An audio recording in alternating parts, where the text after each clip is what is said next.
Hey guys, Kishore here and welcome to the first lesson of module 3। पिछले lesson के साथ module 2 को finish करते हुए हमने ब्लेंडर के यूजर इंटरफेस के बारे में जाना। लोकेशन रोटेशन स्केल से शुरू करते हुए सबसे पहले हमने 3D व्यू पोर्ट के बारे में सीखा। फिर हमने ये सीखा कि 3D व्यू पोर्ट के अंदर ऑब्जेक्ट्स को मैनेज करने के लिए हम आउटलाइनर पैनल का यूज कर सकते हैं। फिर properties panel, work space, modes and menus के साथ हमने ये सीखा कि ब्लेंडर में कहाँ क्लिक करने से क्या होगा। ये मॉड्यूल 3 पूरा का पूरा मॉडलिंग के लिए ही डेडिकेटेड है। इस मॉड्यूल में हम स्टार्टिंग के कुछ लेसन्स में सबसे पहले तो अपने फाउंडेशन को मजबूत करेंगे। उसके बाद क्यूब को यूज करके 5 बेसिक शेप्स, सिलेंडर को यूज करके 5 बेसिक शेप्स और स्फीयर को यूज करके 5 बेसिक शेप्स बनाएंगे। उसके बाद हम एक कार्टून कैरेक्टर की 3D मॉडलिंग करेंगे। उसके बाद हम एक fully furnished 3D room create करेंगे और फिर 5 objects professor of how YouTube channel की वीडियो से पिक करके पहले उनको एनालाइज कर लेंगे और फिर क्रिएट करना सीखेंगे। ऑलरेडी मैं आपको बता चुका हूं कि किसी भी ऑब्जेक्ट का रिप्रेजेंटेशन अगर हम 3 डायमेंशन में करें और वो भी किसी स्पेशलाइज्ड सॉफ्टवेयर को यूज करके, तो उस रिप्रेजेंटेशन को 3D मॉडल बोला जाता है। खैर, ये आपको पता है कि किसी भी ऑब्जेक्ट को सेलेक्ट करके अगर हम अपने कीबोर्ड में टैब दबाते हैं तो हम उस ऑब्जेक्ट के एडिट मोड में चले जाते हैं। प्रोफेसर, सबसे पहले तो ये बताओ कि हमें एडिट मोड में जाने की जरूरत क्यों पड़ती है? Very very important question. ये देखो, अगर मैं चाहूं कि इस क्यूब को मैं एक स्मार्टफोन के शेप में कन्वर्ट कर दूं, तो ये काम मैं एकदम बेसिक 4 स्टेप्स में कर सकता हूं। स्टेप 1, इस क्यूब को सेलेक्ट किया। स्टेप 2, इस क्यूब को वाई एक्सिस पे स्केल करने के लिए अपने कीबोर्ड में पहले मैंने एस दबाया और फिर वाई दबाया। स्टेप 3, इस क्यूब को थोड़ा लंबा करने के पर्पज से इसको Z एक्सिस पे स्केल करने के लिए पहले मैंने S दबाया और फिर Z दबाया।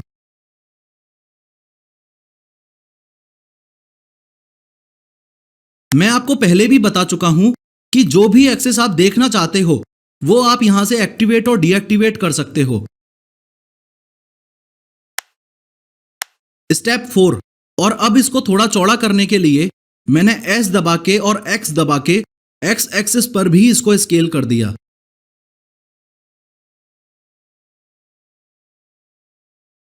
अगर आप स्मार्टफोन की रियल पिक्चर देखोगे तो ये पाओगे कि स्मार्टफोन कॉर्नर्स पे से राउंडेड रहता है।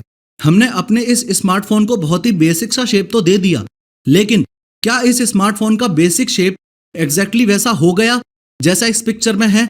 नहीं नहीं प्रोफेसर, अपने इस स्मार्टफोन का डायमेंशन तो लगभग फोन जैसा हो गया, लेकिन शेप में रत्ती भर भी मजा नहीं आ रहा है। बस इस बात को समझो कि आपको मजा इसलिए ही नहीं आ रहा क्योंकि आपके पास इस क्यूब के शेप को चेंज करने का फुल कंट्रोल नहीं था।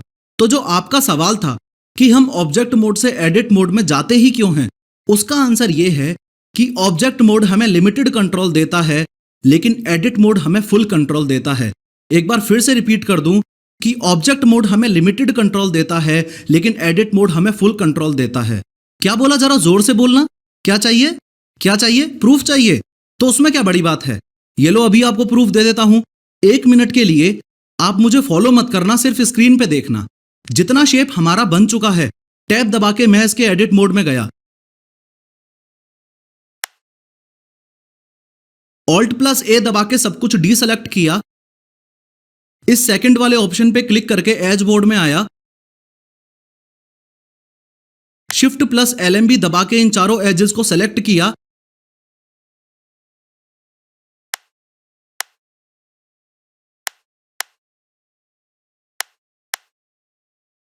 और कंट्रोल भी दबा के इन एजेस को बेवल कर दिया।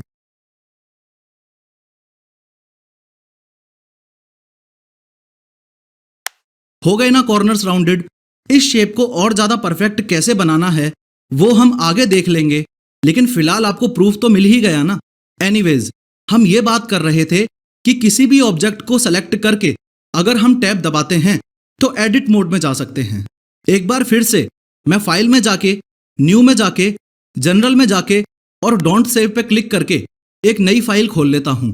अगर मैं इस क्यूब को सेलेक्ट करूं और टैब दबाऊं तो 3D व्यू पोर्ट में तो मुझे पता चल ही जाएगा कि मैं एडिट मोड में आ गया, बट मोस्ट इंपोर्टेंटली यहां भी लिखा हुआ आ जाएगा कि मैं अभी एडिट मोड में हूं। अब वापस से मैं ऑब्जेक्ट मोड में आया और इस कैमरे को सेलेक्ट किया और टैब दबाया तो मैं कैमरे के एडिट मोड में आ गया। एक मिनट, कुछ लफड़ा हो रहा है। एक बार दोबारा ट्राई करता हूं। लेकिन दोबारा ट्राई करने से पहले आपको एक छोटा सा शॉर्टकट बता देता हूं। इस 3D व्यू पोर्ट में आपको सब कुछ सेलेक्ट करना हो तो आप ए शॉर्टकट यूज कर सकते हो। यहां पे ए का मतलब है ऑल। लेकिन अगर आपको सब कुछ डी सेलेक्ट करना हो तो आप ऑल्ट प्लस ए प्रेस कर सकते हो, जो कि सेलेक्ट करने का अपोजिट है। खैर, एक बार हम वापस ट्राई मारते हैं। पहले तो ऑल्ट प्लस ए दबा के सब कुछ डी सेलेक्ट किया और फिर LMB से कैमरे को सेलेक्ट किया। फिर टैब दबा के एडिट मोड में जाने की कोशिश की तो मैं एडिट मोड में तो जा ही नहीं पा रहा। और यहां इस ड्रॉप डाउन मेन्यू में जैसे इस क्यूब को LMB से सेलेक्ट करने के बाद इतने सारे ऑप्शंस आ रहे हैं, वैसे ही अगर मैं कैमरे को सेलेक्ट करूं तो सिर्फ एक ही ऑप्शन आ रहा है। प्रोफेसर, आखिर ये चक्कर क्या है? यहां पे एक छोटा सा कैच है। देखो, एक बात को दिमाग में बिठा लो, ब्लेंडर में जो ऑप्शंस अवेलेबल होते हैं वो सारे ऑब्जेक्ट्स के लिए सेम टू सेम नहीं होते। फिर से बोल रहा हूं, ब्लेंडर के अंदर जितने भी ऑप्शंस अवेलेबल होते हैं वो हर ऑब्जेक्ट के लिए एग्जैक्टली सेम नहीं होते।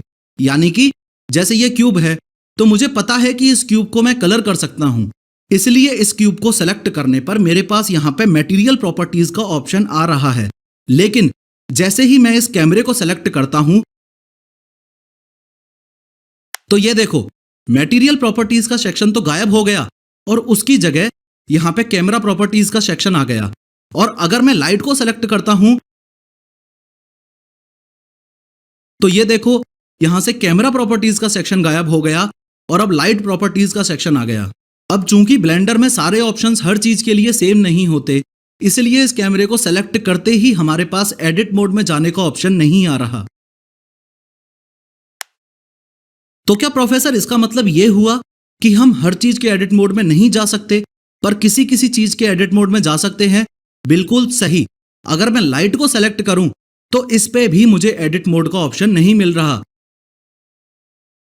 लेकिन अगर मैं क्यूब को सेलेक्ट करूं तो मेरे पास एडिट मोड का ऑप्शन आ रहा है। हम किन ऑब्जेक्ट्स के एडिट मोड में जा सकते हैं और किन ऑब्जेक्ट्स के एडिट मोड में नहीं जा सकते, इस लिस्ट को समझने से पहले यह समझेंगे कि ये ऐड मेन्यू एग्जैक्टली क्या चीज होती है और हमारे लिए ये one of the most usable option क्यों है। इस ऐड मेन्यू की इंपॉर्टेंस आप ऐसे समझ सकते हो कि अगर हमें अपनी मनपसंद का कोई भी शेप बनाना हो तो ऑलमोस्ट सभी केसेस में हमें कोई ना कोई बेसिक शेप तो पहले से चाहिए ही चाहिए। जैसे अभी हमने स्मार्टफोन का शेप बनाया तो हमने किस बेसिक शेप का यूज किया? ऑब्वियसली एक क्यूब का यूज किया। वैसे ही अगर मुझे इस कैरम की गोटी का शेप बनाना है तो मैं शुरुआत में किस चीज को यूज करूंगा?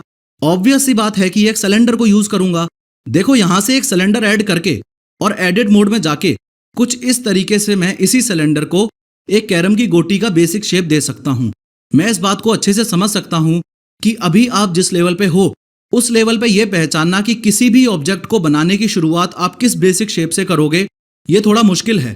इसलिए आपको 3D मॉडलिंग सिखाने से पहले रियल लाइफ एग्जांपल्स दे दे के मेनली मैं आपको यह सिखा दूंगा कि आप ये डिसाइड कैसे करोगे कि आपको अगर ये कैरम बोर्ड बनाना है तो आपको कौन सा बेसिक शेप चाहिए, आपको ये बोतल बनानी है तो आपको कौन सा बेसिक शेप चाहिए, आपको ये टेबल बनानी है तो किस बेसिक शेप से शुरुआत करनी पड़ेगी, आपको ये एग बनाना है तो किस बेसिक शेप से शुरुआत करनी पड़ेगी, एक्सेट्रा। इन बेसिक शेप्स की प्रैक्टिस तो हम आगे के लेसन्स में करेंगे ही, लेकिन फिलहाल आप इतना याद रखो कि इस ऐड मेन्यू का यहां पर रोल ये है कि इस ऐड मेन्यू की मदद से ही हम 3D व्यू पोर्ट में बेसिक शेप्स ऐड कर सकते हैं।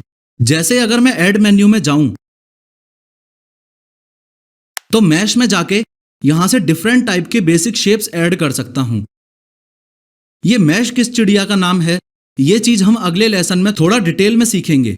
पर फिलहाल आप ये समझो कि मैश और कुछ नहीं, बस जो ऑब्जेक्ट्स हम अपने 3D व्यू पोर्ट में ऐड करते हैं उसी की एक कैटेगरी है। मैश एक कैटेगरी है। इस बात को अगर मैं एग्जाम्पल के रूप से समझाऊं तो ऐसे समझो कि ऐड मेन्यू में ये लाइट भी एक कैटेगरी है। इस लाइट कैटेगरी में जाके या तो मैं पॉइंट लाइट ऐड कर लूं या सनलाइट ऐड कर लूं या स्पॉटलाइट ऐड कर लूं या एरिया लाइट ऐड कर लूं। अब ये चारों लाइट्स क्या होती हैं, इनको आप इस इमेज से ऐसे समझ सकते हो। ये देखो, एक ही क्यूब के ऊपर 4 डिफरेंट टाइप्स की लाइट पड़ रही हैं, तो कैसा नजारा आ रहा है। एनीवेज, जैसे इस लाइट की कैटेगरी में ये 4 लाइट्स ब्लेंडर हमें देता है, वैसे ही इस मैश की कैटेगरी में ये कुछ बेसिक शेप्स हैं जो ब्लेंडर हमें देता है। मैश के जितने भी ऑप्शंस हैं, इन सभी को ऐड करके इनके एडिट मोड में आप जा सकते हो और अपने हिसाब से चेंजेस भी कर सकते हो। कर्व के जितने भी ऑप्शंस हैं, इनके एडिट मोड में भी आप जा सकते हो और अपने हिसाब से चेंजेस कर सकते हो। इस सरफेस और मेटाबॉल वाले ऑप्शन को हम आगे यूज करेंगे और एग्जाम्पल की मदद से समझेंगे भी, लेकिन फिलहाल ये समझो कि इस टेक्स्ट वाले ऑप्शन की हेल्प से ब्लेंडर में आप टेक्स्ट ऐड भी कर सकते हो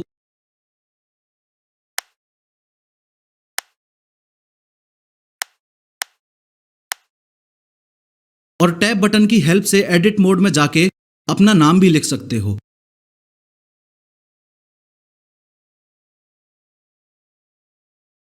इसके आगे वॉल्यूम और ग्रीस पेंसिल हमारे काम की नहीं है, लेकिन ये आर्मेचर वाला ऑप्शन वो ही ऑप्शन है जिससे हड्डी यानी कि ब्लेंडर में बोन्स ऐड होती हैं। उम्मीद करता हूं आपको याद होगा, मॉड्यूल 1 में 3D एनिमेशन की पाइपलाइन को समझाते वक्त रिगिंग का मतलब कठपुतलियों को नचाना ही होता है, मैंने आपको इस बारे में भी बताया था। उसी समय मैंने आपको आर्मेचर, बोन्स या हड्डी का रोल भी बताया था।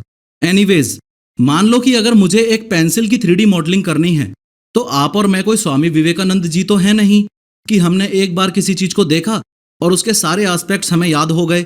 इसलिए 3D modelling best possible way में करने का तरीका यह है कि वो हम इमेजेस में से देख देख के करें। इसलिए ऐड मेन्यू में ये इमेज का ऑप्शन दिया गया है, ताकि यहां से हम रेफरेंस पे क्लिक करके अपने इस 3D व्यू पोर्ट में रेफरेंस इमेजेस को ऐड कर सकें। इस कैमरा और लाइट के बारे में हमने ऊपर ऊपर से तो जान ही लिया है, लेकिन ये स्पीकर का ऑप्शन इसलिए होता है ताकि आप अपने 3D व्यू पोर्ट में आवाज ऐड कर सको। अब ब्लेंडर के अंदर इतने सारे ऑप्शंस और फीचर्स देखने के बाद एक बात तो आप अच्छे से समझ पा रहे होंगे कि सिर्फ 183 MB साइज का सॉफ्टवेयर है तो काफी पावरफुल से याद आया कि ऐड मेन्यू में जो ये फोर्स फील्ड का ऑप्शन है, यहां से आप काफी सारे रियल लाइफ और पावरफुल इफेक्ट्स भी ऐड कर सकते हो। जैसे कि विंड ऑप्शन से आप ब्लेंडर के 3D व्यू पोर्ट में वैसी ही हवा चला सकते हो जैसी रियल लाइफ में। इनफैक्ट इन मैग्नेटिक और चार्ज वाले ऑप्शंस को यूज करके काफी फिजिकल फील्ड्स भी आप इस 3D व्यू पोर्ट में क्रिएट कर सकते हो। इस लेसन में मेनली मैंने आपको यही बताया कि आखिर ब्लेंडर में ऑब्जेक्ट्स ऐड कैसे किए जाते हैं। स्मार्टफोन वाले एग्जांपल से मैंने आपको यह भी समझाया कि 3D मॉडलिंग करते वक्त हमारे लिए एडिट मोड में जाना वेरी वेरी इंपॉर्टेंट क्यों है। उसके बाद हमने इस बारे में भी बात की कि ऐड मेन्यू में कौन से मेजर ऑप्शंस अवेलेबल हैं। अगले लेसन में हम वर्टेक्स, एजेस और फेसेस के बारे में बात करेंगे। आखिर कैसे इन वर्टेक्स, एजेस और फेसेस का लोकेशन, रोटेशन, स्केल चेंज करके हम दुनिया का कोई भी 3D मॉडल क्रिएट कर सकते हैं, इस बारे में भी बात करेंगे।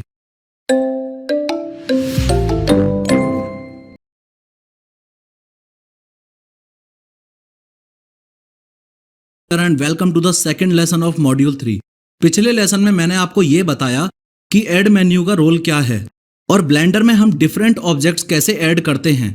इसके अलावा मैंने आपको यह भी बताया कि मॉडलिंग शुरू करने से पहले हमें कुछ बेसिक शेप्स ऐड करने होते हैं। इस लेसन में मैनुअली हम मॉडलिंग करके खुद देखेंगे कि वर्टेक्स, एजेस और फेसेस की लोकेशन, रोटेशन और स्केल चेंज करके कैसे आप दुनिया का कोई भी 3D मॉडल बना सकते हो। उसके अलावा इस लेसन में हम ये भी सीखेंगे कि वर्टेक्स को मैनिपुलेट करके बंदर की नाक कैसे लंबी करनी है। ऑब्वियसली ये तो आपको समझ आ गया कि एडिट मोड में कैसे आना है और एडिट मोड में आने की इंपॉर्टेंस क्या है। लेकिन एडिट मोड में आने के बाद 3 चीजें ऐसी हैं, आई रिपीट, 3 चीजें ऐसी हैं जो एडिट मोड की बादशाह हैं, जो एडिट मोड की किंग हैं, जो एडिट मोड की प्राइम मिनिस्टर और प्रेसिडेंट और सब कुछ हैं। और वो 3 चीजें हैं वर्टेक्स, एज और फेस। चलो आपको एक छोटा सा कॉन्सेप्ट रिमाइंड करवाता हूं। स्कूल में पढ़ाई करते वक्त लगभग हम सभी ये सीखते हैं कि ये जो एक लाइन है ये और कुछ नहीं है, बस 2 पॉइंट्स को आपस में जोड़ दिया गया है। इसमें ये जो लाइन है इसे ही एज बोल दिया जाता है और ये जो पॉइंट है इसे ही वर्टेक्स बोल दिया जाता है। इस सीन में अभी मेरे पास दो तो वर्टेक्स हैं और एक एज है। यहाँ चूंकि वर्टेक्स का प्लूरल होता है वर्टिसेस, तो मैं ये कहूंगा कि फिलहाल मेरे सामने दो वर्टिसेस हैं और एक एज है। यहाँ थोड़ा सा नीचे अगर मैं एक और वर्टेक्स ऐड कर दूं, तो इस वर्टेक्स को और इस वर्टेक्स को जोड़ के मैं एक और एज बना सकता हूँ। फिर इस वर्टेक्स को और इस वर्टेक्स को जोड़ के मैं एक और एज बना सकता हूँ। ऐसे ही इन दोनों वर्टेक्स को जोड़ के मैं एक और एज बना सकता हूँ। थोड़ा भी ध्यान से अगर आप समझो तो यहाँ पे हुआ ये कि अभी मेरे पास 1, 2, 3 और 4 यानी कि 4 तो वर्टिसेस हैं। 1, 2, 3 और 4 एजेस भी हो चुकी हैं और इन 4 वर्टिसेस और 4 एजेस से मिलके मेरे पास यहाँ पर एक फेस भी है। यानी कि हम फिर से एक बार रिकॉल करें तो हमारे पास 4 वर्टिसेस, 4 एजेस और एक फेस है। लेकिन आपको और ज्यादा बेहतर तरीके से समझाने के लिए मैं खुद ब्लेंडर में जाके ये एक्शंस करने वाला हूं। आप मुझे फॉलो करो। एक नई ब्लेंड फाइल खोलो,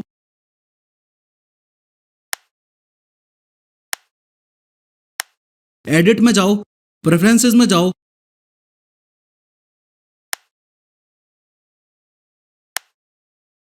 एडॉन्स में जाओ और यहां सर्च ऑप्शंस में लिखो एक्स्ट्रा।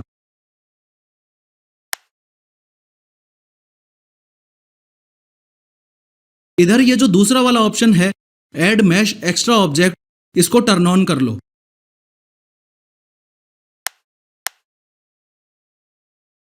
उसके बाद थीम्स में जाओ, 3D व्यू पोर्ट में जाओ, स्क्रॉल डाउन करो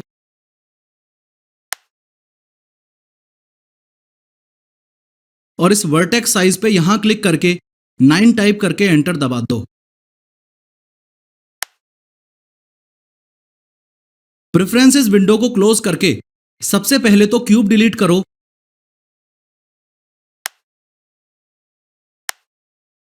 और फिर ऐड में जाओ, मैश में जाओ, सिंगल वर्ट में जाओ और ऐड सिंगल वर्ट पे क्लिक करो।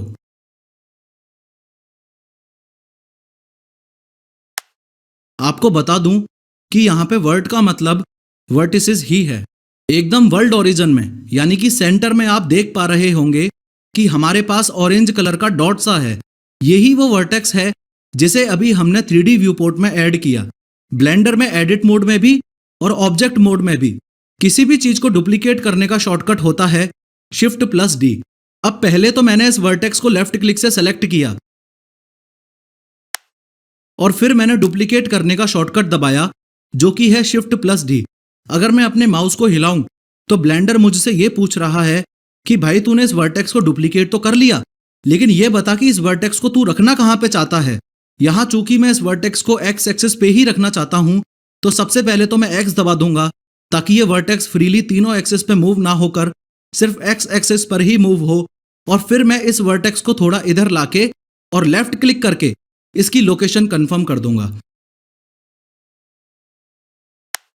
अगर आपने अभी तक मुझे फॉलो किया होगा तो आपके और मेरे 3D व्यू पोर्ट में फिलहाल 2 वर्टेक्स हैं, लेकिन एज अभी तक एक भी नहीं है। कॉमन सेंस की बात यह है कि इन 2 वर्टेक्स को अगर हम जोड़ दें या फिल कर दें तो इनके बीच में लाइन या यूं कह लो कि एज बन सकती है। यहां ब्लेंडर में फिल करने का शॉर्टकट होता है F। तो मैं क्या करूंगा, इन दोनों वर्टेक्स को सेलेक्ट करूंगा और F दबा दूंगा। आपको फिर से याद दिला रहा हूं कि ब्लेंडर में एक से ज्यादा चीजों को हम शिफ्ट दबा के सेलेक्ट कर सकते हैं। तो मैंने पहले इस वर्टेक्स को सेलेक्ट किया, फिर शिफ्ट दबा के इस वर्टेक्स को सेलेक्ट किया और F बटन से फिल कर दिया। तो आप देख पा रहे होंगे कि यहां हमारे पास बीच में एक येलो लाइन आ चुकी है।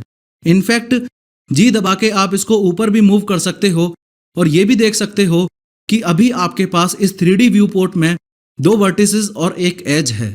इसी चीज को आगे कंटिन्यू करते हुए मैं नंपैड 7 दबा के टॉप ऑर्थोग्राफिक व्यू में गया, दोनों में से इस एक वर्टेक्स को सेलेक्ट किया,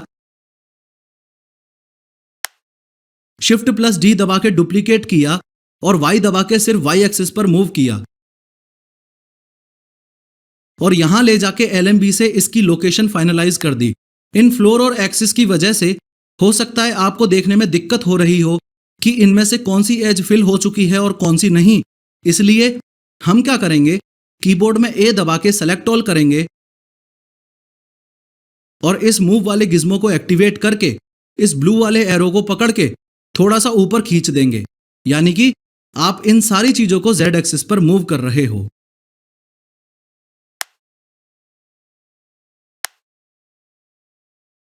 यहां आप साफ साफ देख पा रहे होंगे कि हमारे पास 3 तो वर्टेक्स हैं और एक एज है। होपफुली आप मुझे स्टेप बाय स्टेप फॉलो कर रहे हो। बस मुझे अपने पिछले एक्शंस रिपीट करने हैं, यानी कि पहले इस वर्टेक्स को सेलेक्ट किया, फिर शिफ्ट दबा के इस वर्टेक्स को सेलेक्ट किया, फिर F से फिल कर दिया, फिर नंपैड 7 से टॉप ऑर्थो में गया, फिर इस वर्टेक्स को सेलेक्ट किया, फिर शिफ्ट प्लस D से डुप्लीकेट किया, उसे एक्स एक्सिस में ही रखने के लिए X दबाया, फिर LMB से इसकी लोकेशन कंफर्म की,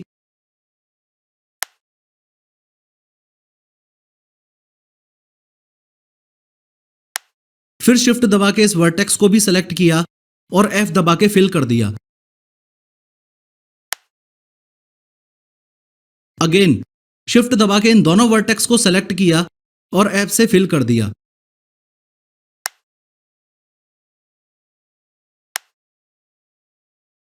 थोड़ी देर पहले हमने जो एग्जाम्पल देखा वही चीज हमने ब्लेंडर में भी तो अचीव कर ली।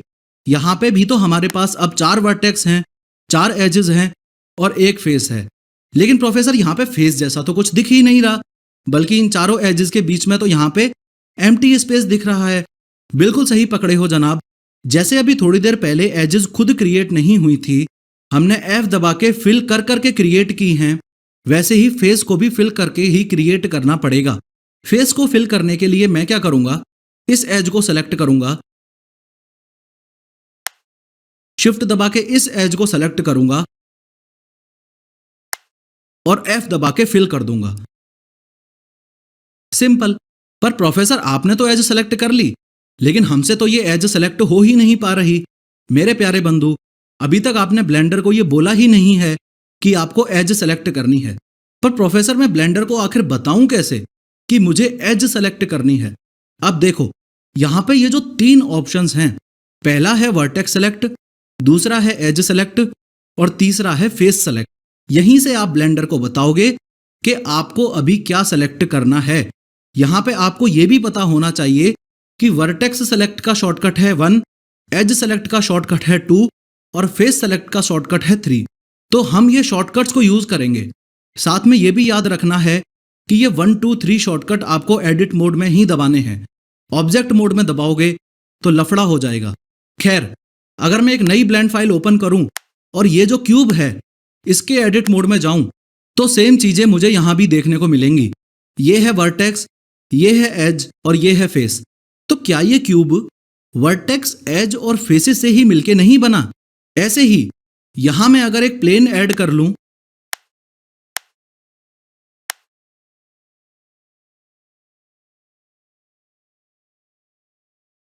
To the third lesson of module 3। पिछले लेसन में मैंने आपको वर्टेक्स, एज और फेस की इंपॉर्टेंस बताते हुए यह समझाया कि एडिट मोड में हमें मॉडलिंग करने की ज्यादा फ्रीडम मिलती है in comparison to object mode.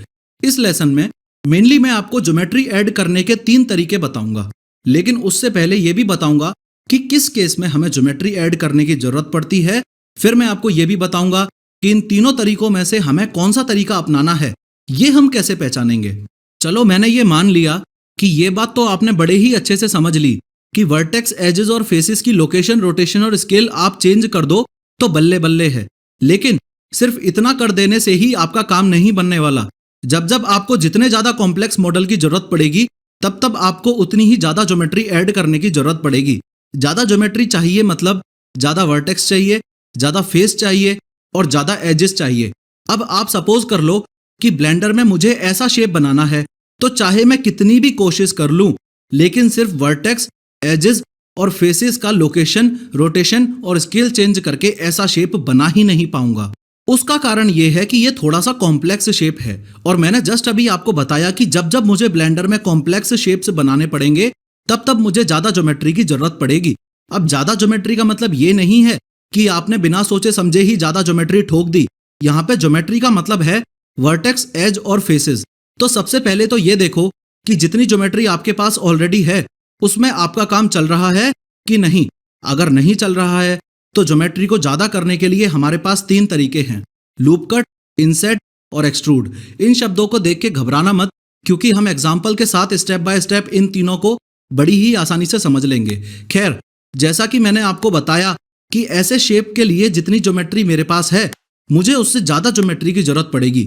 तो मैं क्या करूंगा, LMB से इस क्यूब को सेलेक्ट किया, टैब दबा के इसके एडिट मोड में गया, 3 दबा के फेस सेलेक्ट मोड में गया और LMB से इस फेस को सेलेक्ट किया। फिर I दबाया तो मेरा इंसेट वाला ऑप्शन एक्टिवेट हो गया। इंसेट का मतलब होता है अंदर की ओर धकेलना। तो मैंने I दबा के माउस को अंदर की तरफ मूव करके इंसेट कर दिया। फिर मैंने E दबा के एक्सट्रूड का ऑप्शन एक्टिवेट किया। यहाँ पे एक्सट्रूड का मतलब होता है बाहर निकालना। तो E दबा के अगर मैं अपने माउस को राइट साइड मूव करूं तो मैं इस फेस को एक्सट्रूड कर सकता हूं और LMB से कंफर्म भी कर सकता हूं। कुछ इस तरीके से मैंने इस शेप को बनाया। शेप बना लिया वो तो ठीक है, लेकिन मेरे I दबा के इंसेट करने के और E दबा के एक्सट्रूड करने के लॉजिक को एक बार अच्छे से समझते हैं। देखो, मेरे पास ऐसा एक सिंपल क्यूब था और मुझे ऐसा शेप बनाना था। तो इस शेप को देखते ही सबसे पहले मेरे दिमाग में ये आया कि मुझे यहाँ पर एक फेस की जरूरत पड़ेगी। ये बात आपके दिमाग में जस्ट अभी नहीं आई हो तो घबराना नहीं है, क्योंकि ये चीज प्रैक्टिस के साथ ऑटोमेटिकली आपके दिमाग में आने लग जाएगी। जैसे ही मुझे ये पता चला कि मुझे यहाँ एक फेस की जरूरत पड़ेगी तो इसका मतलब तो यही हुआ ना कि मुझे ये पता चल गया कि यहाँ मुझे और ज्योमेट्री बढ़ानी पड़ेगी। और मुझे ये भी पता है कि अगर ज्योमेट्री बढ़ानी है तो I दबा के मैं इंसेट भी कर सकता हूँ। इसलिए I दबा के मैंने यहाँ पे एक फेस क्रिएट किया। एक बार फेस सेलेक्ट कर लिया, उसके बाद तो सिर्फ E दबा के एक्सट्रूड करना ही बाकी है। तो प्रोफेसर एक बात बताओ कि हमें जब भी ज्योमेट्री बढ़ानी होगी तो एग्जैक्टली यही सेम स्टेप्स लेने हैं क्या, कि इंसर्ट करके एक्सट्रूड करना, इंसर्ट करके एक्सट्रूड करना, इंसर्ट करके एक्सट्रूड करना? No no no no no, ऐसा कोई मैंडेटरी नहीं है कि हर बार इंसर्ट करके एक्सट्रूड ही करना है। सपोज कर लो कि इसी 3D मॉडल में और आगे बढ़ते हुए मुझे ऐसा शेप बनाना है। यहां अगर मैं अपना पिछले वाला लॉजिक ही लगाऊं तो मुझे एहसास हो रहा है कि इधर एक फेस की जरूरत पड़ेगी। फिर उस फेस को मैं एक्सट्रूड कर दूंगा। चलो प्रैक्टिकली करके देखते हैं। सबसे पहले मैंने LMB से इस फेस को सेलेक्ट किया, फिर ज्योमेट्री बढ़ाने के लिए इस फेस को I बटन से इंसर्ट कर दिया।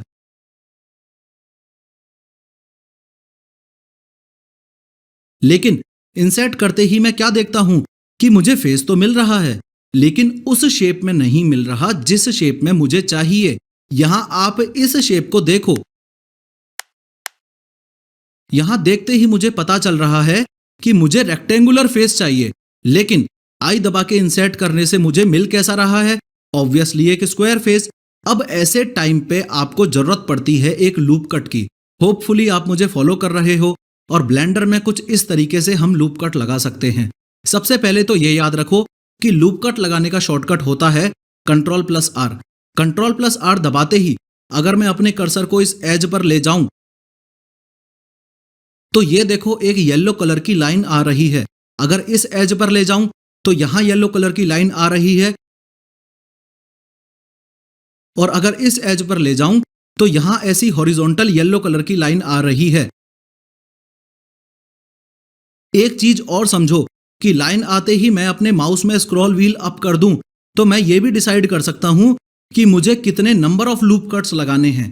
आप समझ पा रहे होंगे कि एक बार Ctrl+R दबाते ही ब्लेंडर हमसे ये पूछ रहा है कि आपको लूप कट कहां लगाना है और कितने अमाउंट में लगाना है। मैंने अपने माउस व्हील को स्क्रॉल अप करके ये डिसाइड कर लिया कि मुझे 2 लूप कट्स लगाने हैं। अब मैं यहां पे LMB प्रेस कर दूंगा, यानी कि माउस में लेफ्ट क्लिक कर दूंगा।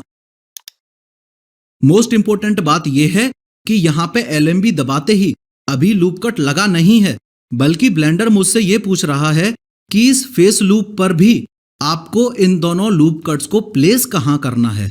अब मैं माउस को हिला के या तो लेफ्ट में प्लेस कर सकता हूं या फिर माउस को हिला के राइट में प्लेस कर सकता हूं।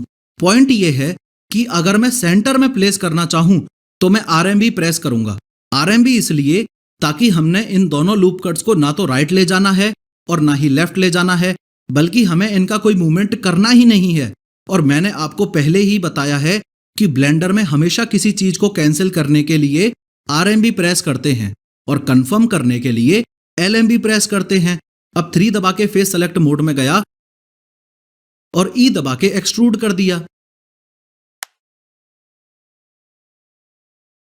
इस लेसन को फिनिश करने से पहले आपको एक छोटी सी यूजफुल इंफॉर्मेशन एक नई ब्लेंड फाइल के जरिए देना चाहता हूं।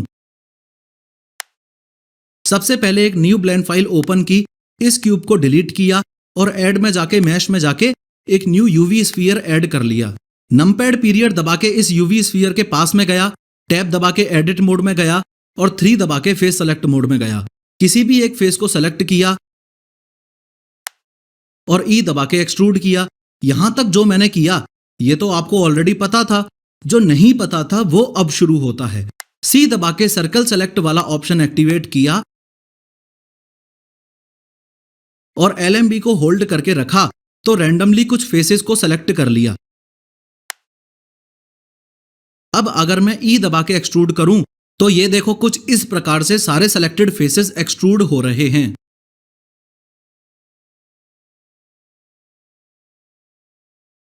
फिर राइट क्लिक से कैंसिल किया और Ctrl+Z से अंडू किया।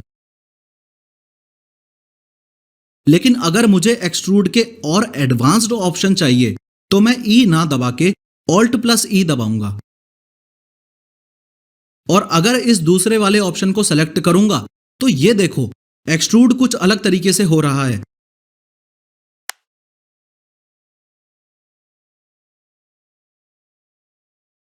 फिर राइट क्लिक से कैंसिल किया और Ctrl+Z से अंडू किया। अब अगर मैं राइट क्लिक करके तीसरा वाला ऑप्शन सेलेक्ट करूंगा तो सारे फेसेस अलग अलग एक्सट्रूड हो रहे हैं। तो कुछ इस तरीके से ब्लेंडर में सिचुएशन के हिसाब से आप अलग अलग एक्सट्रूड ऑप्शंस को Alt+E दबा के सेलेक्ट कर सकते हो। इस लेसन में सबसे पहले तो मैंने आपको यह बताया कि जितना कॉम्प्लेक्स शेप होगा उतनी ही ज्यादा ज्योमेट्री की हमें जरूरत पड़ेगी। उसके बाद मैंने आपको यह बताया कि इंसर्ट, एक्सट्रूड और लूप कट से ही मेनली हम ब्लेंडर में ज्योमेट्री ऐड करते हैं। इन तीनों के प्रैक्टिकल एग्जांपल्स देते हुए मैंने आपको एक शेप भी बना के दिखाया और एक नई ब्लेंड फाइल की हेल्प से यह भी बताया कि एक्सट्रूड के एडवांस्ड ऑप्शंस आप Alt+E दबा के एक्सेस कर सकते हो। नेक्स्ट लेसन से हम प्रैक्टिकली 3D मॉडलिंग करना शुरू कर देंगे। सबसे पहले तो हम ये देखेंगे कि सिर्फ क्यूब्स को यूज करके हम स्मार्टफोन, टेबल, चेयर्स, स्टेयर्स और अलमीरा कैसे बना सकते हैं। लेकिन अपने फंडामेंटल्स को स्ट्रॉन्ग करने के लिए जो चीज हम सीखेंगे वो ये कि रोटेशन और स्केल हमेशा ही हमें एडिट मोड में क्यों चेंज करना चाहिए।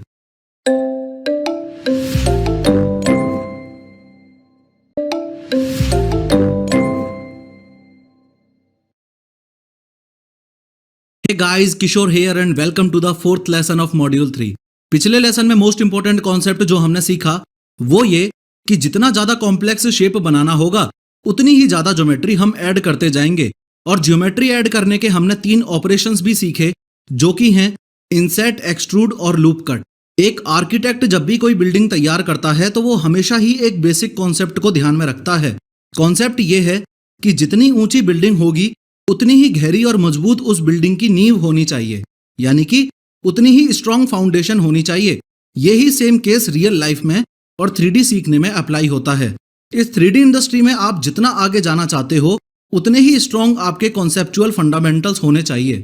और master 3D with professor course के इस मॉड्यूल 3 के 8 लेसन्स आपको यही सिखाएंगे। सबसे पहले 4th, 5th और 6th लेसन में हम ये सीखेंगे कि क्यूब से कौन कौन से शेप्स बन सकते हैं। फिर 7th, 8th और 9th लेसन में हम ये सीखेंगे कि स्फीयर से 3D में कौन कौन से शेप्स बन सकते हैं। फिर 10th और 11th लेसन में हम ये सीखेंगे कि सिलेंडर से कौन कौन से 3D शेप्स बन सकते हैं। लेकिन फिलहाल अगर सिर्फ इस लेसन की बात करूं, हम ये सीखेंगे कि एक स्मार्टफोन का 3D मॉडल कैसे बनाना है। चूंकि स्टार्टिंग में मुझे एक स्मार्टफोन बनाना है तो सबसे पहले मैं जरा अपना दिमाग लगा के ये सोचूंगा कि स्मार्टफोन की मैक्सिमम रिजेम्बलेंस किससे होती है, यानी कि कौन सा ऐसा शेप है जिससे वो सबसे ज्यादा मिलता जुलता है। सिलेंडर से ना, स्फीयर से ना, ऑब्वियसली क्यूब से ही होती है। तो चलो अब हम अपनी स्मार्टफोन बनाने की जर्नी को शुरू करते हैं और आपको स्टेप बाय स्टेप फॉलो भी करना है। एक कंप्लीटली न्यू ब्लेंड फाइल में मैंने LMB से इस क्यूब को सेलेक्ट किया, टैब दबा के मैं एडिट मोड में गया, S और Y दबा के मैंने इसको Y एक्सिस पे स्केल किया,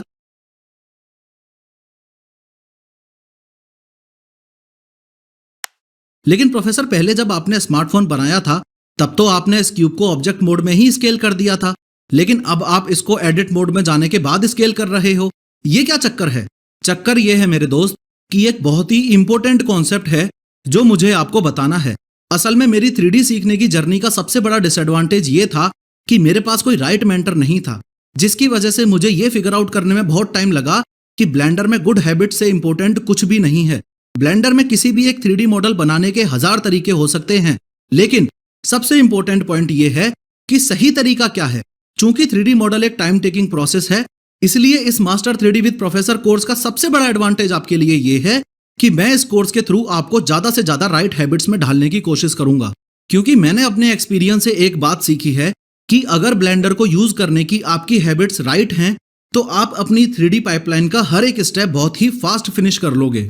और हैबिट की बात चल ही रही है तो मैं आपको बता दूं कि ब्लेंडर में किसी भी ऑब्जेक्ट का रोटेशन और स्केल कभी भी ऑब्जेक्ट मोड में मत करना, या यूं कह लो कि ब्लेंडर में किसी भी ऑब्जेक्ट का रोटेशन और स्केल हमेशा एडिट मोड में ही करना। आई रिपीट, ब्लेंडर में किसी भी ऑब्जेक्ट का रोटेशन और स्केल हमेशा एडिट मोड में ही करना।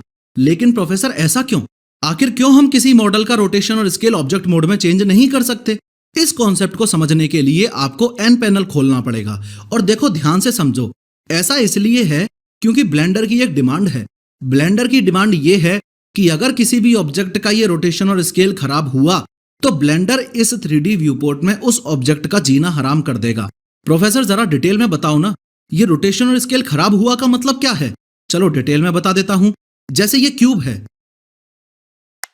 और मैंने इसको ऑब्जेक्ट मोड में R दबा के रोटेट किया, तो ये देखो एन पैनल में इसकी वैल्यू चेंज हो रही है।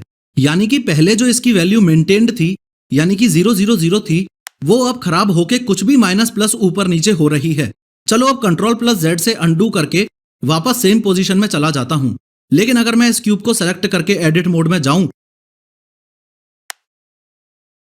और फिर इसको रोटेट करके ऑब्जेक्ट मोड में वापस आ जाऊं,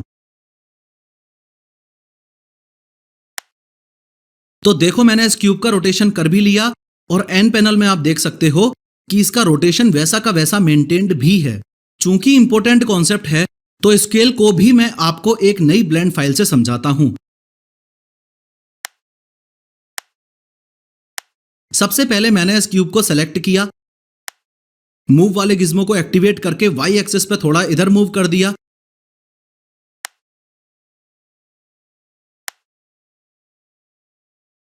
फिर शिफ्ट डी दबा के इस क्यूब को डुप्लीकेट किया और वाई एक्सिस पे फिर से इधर मूव कर दिया। मैंने एन दबा के एन पैनल को खोला और आपके सामने दो क्यूब हैं। मैंने इस अगले वाले क्यूब को सेलेक्ट किया और एस वाई दबा के वाई एक्सिस पे स्केल किया। एन पैनल में आप साफ साफ देख पा रहे होंगे कि कैसे इस क्यूब का स्केल खराब हो रहा है और वैल्यूज मेंटेन्ड नहीं हो पा रही हैं। और दूसरे क्यूब को अगर मैं एडिट मोड में जाके एस और वाई दबा के वाई एक्सिस पे स्केल करूं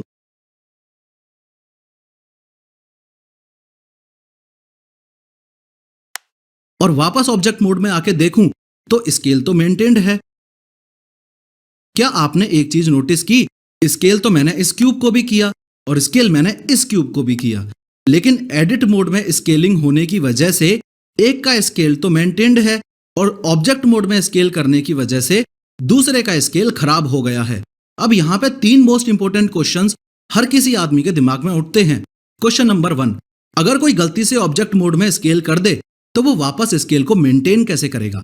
इसका आंसर ये है कि देखो, जैसे ये क्यूब है, इसको मैंने ऑब्जेक्ट मोड में ही तो स्केल किया था और मैं इसको ऑब्जेक्ट मोड में ही रोटेट करके इसका रोटेशन भी खराब कर देता हूं। गुड न्यूज ये है कि ब्लेंडर हमें अपनी गलती सुधारने का मौका देता है। यानी कि इस क्यूब को सेलेक्ट करके अगर मैं Ctrl+A दबाऊं तो मेरे पास ये मेन्यू आ जाती है और ब्लेंडर मुझसे पूछ रहा है कि आप क्या अप्लाई करना चाहते हो, या यूं कह लो कि आप क्या मेंटेन करना चाहते हो। मैं यहां रोटेशन और स्केल पे क्लिक करके ब्लेंडर को बोलूंगा कि माफ करना मालिक, गलती हो गई। अब इस क्यूब का रोटेशन और स्केल मुझे मेंटेन करना है और एन पैनल में देखो कैसे इस क्यूब का रोटेशन और स्केल मेंटेन हो जाएगा। क्वेश्चन नंबर 2, प्रोफेसर अगर हम ब्लेंडर की डिमांड पूरी ना करें और ऑब्जेक्ट मोड में स्केल करके यहाँ रोटेशन और स्केल को खराब कर दें तो घाटा क्या होगा? इसका आंसर ये है कि एक बात आप ये याद रखो कि ब्लेंडर में 3D मॉडलिंग करते वक्त हर मॉडल में ऑलमोस्ट कोई ना कोई मॉडिफायर तो लगाना पड़ता ही है। तो अगर आपने किसी ऑब्जेक्ट का रोटेशन और स्केल खराब करा है तो उस ऑब्जेक्ट पर मॉडिफायर्स ढंग से नहीं लग पाएंगे। इनफैक्ट फर्दर आप आगे की स्टेजेस जैसे कि यूवी अनरैपिंग वगैरह भी प्रॉपरली नहीं कर पाओगे। क्वेश्चन नंबर 3, क्या स्केल और रोटेशन मेंटेन होने का मतलब यह है कि यहाँ पे 0 0 0 और 1 1 1 ही होना चाहिए? क्या कोई और वैल्यूज नहीं हो सकती? इसका आंसर यह है कि बिल्कुल हो सकती हैं। बस शर्त यह है कि वैल्यू सेम होनी चाहिए। यानी कि अगर इस क्यूब को सेलेक्ट करके मैं अपना कर्सर स्केल की इस x की वैल्यू पे ले जाके LMB दबा के उसको होल्ड करके रखूं और Z तक लेके जाऊं तो मैं ये तीनों वैल्यूज एक साथ चेंज कर सकता हूं। यहां पे मैं 4 दबा के एंटर दबा दूंगा तो ये भी स्केल मेंटेन्ड ही माना जाएगा, क्योंकि ब्लेंडर हमको बोलेगा कि देखो जनाब, भले ही यहां पे 1 1 1 ना हो लेकिन 4 4 4 तो है ना, मतलब 4 4 5 या 4 4 6 तो नहीं है ना, या कोई और अनबैलेंस्ड वैल्यू तो नहीं है ना। और यही सेम केस रोटेशन के साथ भी है। मोस्ट इंपोर्टेंट बस आपको ये याद रखना है कि कुछ भी हो जाए किसी भी ऑब्जेक्ट का रोटेशन और स्केल हमेशा ही एडिट मोड में करना है। इस रोटेशन और स्केल की कहानी से हटके एक और इंपॉर्टेंट टिप है जो मैं आपको देना चाहता हूं कि ब्लेंडर में आप कुछ भी बनाने की कोशिश करते हो तो ये बात हमेशा याद रखो कि स्टार्टिंग से ही उसको रियल लाइफ का मान के चलना है। अगर मैं आपको एक नई ब्लेंड फाइल के माध्यम से समझाऊं तो जो ये क्यूब है ये असल जिंदगी के हिसाब से कितना बड़ा है और कितना नहीं, ये पता लगाने के लिए ही इस एन पैनल में ये डायमेंशंस का ऑप्शन दिया हुआ है। आप साफ साफ देख पा रहे हो कि एक्स एक्सिस पे ये क्यूब 2 मीटर लंबा है, वाई एक्सिस पे ये क्यूब 2 मीटर लंबा है और जेड एक्सिस पर भी ये क्यूब 2 मीटर लंबा है। अब अगर एग्जाम्पल के रूप में आपको बताऊं तो ये याद रखो कि ह्यूमंस की जो एवरेज हाइट होती है वो 1.7 मीटर होती है। तो मैं इस क्यूब को सेलेक्ट करके अगर z एक्सिस पर इसकी वैल्यू 1.7 कर दूं तो अब ये क्यूब एक एवरेज ह्यूमन के बराबर लंबा हो जाएगा। ऐसे ही स्मार्टफोन जनरली 5 इंच लंबा और 2.5 इंच चौड़ा और डेप्थ उसकी 0.3 इंच होती है। तो मैं एक नई ब्लेंड फाइल खोल के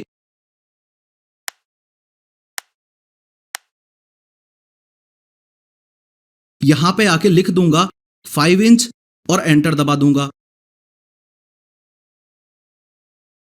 और x एक्सिस पे लिख दूंगा 2.5 इंच और y एक्सिस पे लिख दूंगा 0.3 इंच और एंटर दबा दूंगा।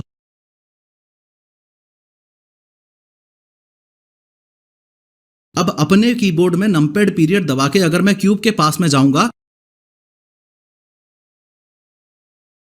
तो ये मुझे एक स्मार्टफोन की बेसिक रियल लाइफ डायमेंशंस मिल गई। लेकिन एक चीज अगर आपने नोटिस की हो तो मैंने ये सब ऑब्जेक्ट मोड में किया है, इसलिए मेरा स्केल खराब हो गया है। अगेन गुड न्यूज ये है कि ब्लेंडर हमको गलती सुधारने का मौका देता ही है, इसलिए Ctrl+A दबा के स्केल अप्लाई कर दिया और ये देखो मेरा स्केल मेंटेन भी हो गया। आपको यहाँ पे मैं ये भी बता दूं कि आप इंच, सेंटीमीटर, फीट वगैरह कुछ भी लिख सकते हो। ब्लेंडर अकड़ू नहीं है जो वो सिर्फ मीटर ही एक्सेप्ट करे, बल्कि ऑलमोस्ट सारी यूनिट्स एक्सेप्ट कर लेता है। इस लेसन की शुरुआत हमने की थी एक स्मार्टफोन बनाने से, लेकिन बीच में लोकेशन, रोटेशन और स्केल वाला कॉन्सेप्ट बताने में ही हमारा पूरा टाइम निकल गया। क्या करें, ये कॉन्सेप्ट था ही इतना इंपॉर्टेंट। उसके बाद मैंने आपको एन पैनल के डायमेंशन वाले सेक्शन को यूज करके रियल लाइफ स्केल्स के बारे में भी बताया। इस मॉड्यूल में आगे बेसिक शेप्स बनाते वक्त हो सकता है कि रियल लाइफ स्केल पे हम ज्यादा फोकस ना करें, क्योंकि उसके आगे जब हम कार्टून कैरेक्टर की मॉडलिंग करेंगे तब हम सब कुछ रियल लाइफ के हिसाब से ही लेके चलेंगे। नेक्स्ट लेसन में हम अपनी इस स्मार्टफोन बनाने की कहानी को फिनिश करके ये देखेंगे कि क्यूब को यूज करके आप एक बेसिक टेबल का शेप कैसे क्रिएट कर सकते हो।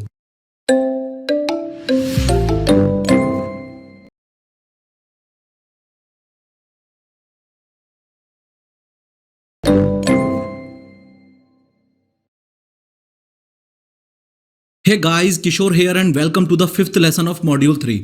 प्रीवियस लेसन में स्मार्टफोन के एग्जाम्पल के साथ शुरुआत करने के बाद मैंने आपको बहुत सारे इंपॉर्टेंट कॉन्सेप्ट्स बताए, लेकिन मोस्ट इंपॉर्टेंट कॉन्सेप्ट जो मैंने आपको बताया वो ये था कि ब्लेंडर में किसी भी ऑब्जेक्ट का रोटेशन और स्केल हमें हमेशा ही एडिट मोड में चेंज करना होता है। इस लेसन में स्मार्टफोन के बेसिक शेप को हम इजीली क्रिएट कर लेंगे, लेकिन मजा तो तब आएगा जब मैं आपको ब्लेंडर में बेवलिंग की इंपॉर्टेंस बताऊंगा। टेबल बना के उसका डुप्लीकेट बना के हम ये सीखेंगे कि बेवल्ड ऑब्जेक्ट में और नॉन बेवल्ड ऑब्जेक्ट में एग्जैक्टली डिफरेंस क्या होता है। अब एक स्मार्टफोन का ओरिजिनल डायमेंशन तो मुझे मिल ही गया और उसी चीज के बेसिस पर मैंने इस क्यूब को एक स्मार्टफोन का बेसिक शेप दे दिया है। लेकिन प्रोफेसर एक बात बताओ, स्मार्टफोन के कॉर्नर्स इतने शार्प तो होते ही नहीं हैं, इनको हम राउंडेड कैसे बनाएंगे? तो ब्लेंडर में कॉर्नर्स को राउंड करने का जो प्रोसेस है, या दूसरे शब्दों में ये कह लो कि ब्लेंडर में कॉर्नर्स को 100% शार्प ना रहने देने का जो प्रोसेस है, उसे ही तो बेवलिंग बोला जाता है। ब्लेंडर में बेवलिंग हम दोनों ही मोड्स में कर सकते हैं, यानी कि अगर हम चाहें तो बेवलिंग एडिट मोड में भी कर सकते हैं और अगर हम चाहें तो बेवलिंग ऑब्जेक्ट मोड में भी कर सकते हैं। ब्लेंडर में एडिट मोड में बेवल करने का शॉर्टकट होता है Ctrl+B। तो मैं क्या करूंगा, इस स्मार्टफोन को सेलेक्ट किया, टैब दबा के एडिट मोड में गया, 2 दबा के एज सेलेक्ट मोड में गया और जो जो कॉर्नर्स मुझे राउंडेड करने हैं उन सारे कॉर्नर्स को शिफ्ट दबा के सेलेक्ट कर लिया।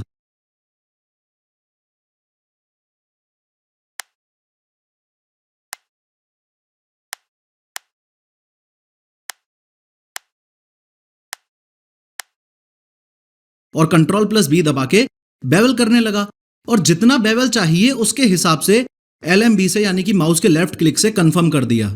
यहां पे ये बात भी याद रखना कि जैसे लूप कट्स लगाते वक्त हम अपने नंबर ऑफ कट्स को माउस व्हील को ऊपर नीचे करके ज्यादा कम कर सकते हैं, वैसे ही बेवलिंग करते वक्त भी माउस व्हील को स्क्रॉल करके जितना ज्यादा आपको राउंड करना हो उतना ज्यादा सेगमेंट्स आप बढ़ा सकते हो। अभी फिलहाल आपके कितने सेगमेंट्स हैं ये भी आप यहां देख सकते हो। Now it's a tip time.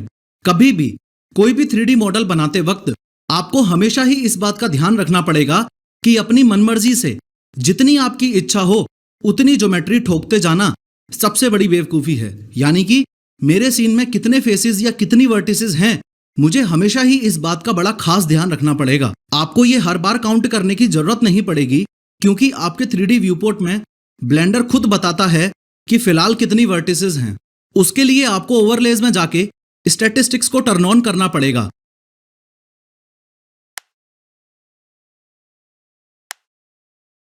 यहां पे आपको सारी डिटेल्स मिल जाएंगी। अभी फिलहाल मेरे सीन में 8 वर्टेक्स हैं और चारों कॉर्नर्स को पकड़ के जैसे ही मैंने बेवलिंग की तो ये देखो, जैसे जैसे मैं अपने माउस व्हील से सेगमेंट्स कम ज्यादा कर रहा हूं वैसे वैसे नंबर ऑफ वर्टिसेस मेरे व्यूपोर्ट में बढ़ती जा रही हैं। यहां पे प्रॉब्लम ये है कि जितनी ज्यादा आपके सीन में वर्टिसेस होंगी ब्लेंडर उतनी ही ज्यादा आपके कंप्यूटर की मेमोरी खाएगा। और अगर आप अप्रॉक्स 50,000 रुपए के कंप्यूटर पे काम कर रहे हो तो 10 लाख वर्टिसेस पर पहुंचते ही आपका कंप्यूटर बोल पड़ेगा। एनीवेज, अब जैसे मैंने आपको बताया कि स्मार्टफोन हम एक क्यूब से बना सकते हैं, वैसे ही अगर एक नई ब्लेंड फाइल ओपन करके इस क्यूब से मैं आपको टेबल बनाना सिखाऊं तो उसका प्रोसेस कुछ इस प्रकार है। लेकिन यहां एक छोटा सा नोट ये है कि आगे के 9 लेसन्स में मैं आपको बेसिक शेप्स की प्रैक्टिस करवाऊंगा और खुद फाइल सेव ना करके न्यू ब्लेंड फाइल्स ओपन कर करके न्यू शेप्स कैसे बनाने हैं ये आपको बताता जाऊंगा। लेकिन आपको सारी की सारी ब्लेंड फाइल्स अपने कंप्यूटर में एक फोल्डर में सेव करते जानी है और उस फोल्डर का नाम आपको रखना है basic_shapes। यानी कि जैसे अब नेक्स्ट शेप बनाने के लिए मैं न्यू ब्लेंड फाइल ओपन करूंगा तो ब्लेंडर मुझसे पूछेगा कि ये स्मार्टफोन वाली फाइल सेव करनी है कि नहीं। तो आपको सेव पे क्लिक करके इस फाइल का नाम रखना है स्मार्टफोन।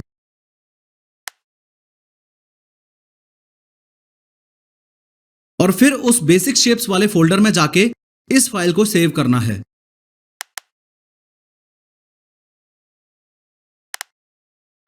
आपका ब्लेंड फाइल से सेव करना इसलिए जरूरी है क्योंकि टेक्सचरिंग करते वक्त ये ब्लेंड फाइल्स आपको एक्सरसाइज के टाइम पे यूज करनी है। एनीवेज, टेबल बनाने के लिए सबसे पहले इस क्यूब को सेलेक्ट किया, टैब दबा के एडिट मोड में गया, ए दबा के सेलेक्ट ऑल करके सारी वर्टिसेस सेलेक्ट कर ली और फिर S+Z दबा के Z एक्सिस पर स्केल कर लिया। फिर S+X दबा के थोड़ा X एक्सिस पे स्केल किया और S+Y दबा के थोड़ा Y एक्सिस पर स्केल किया।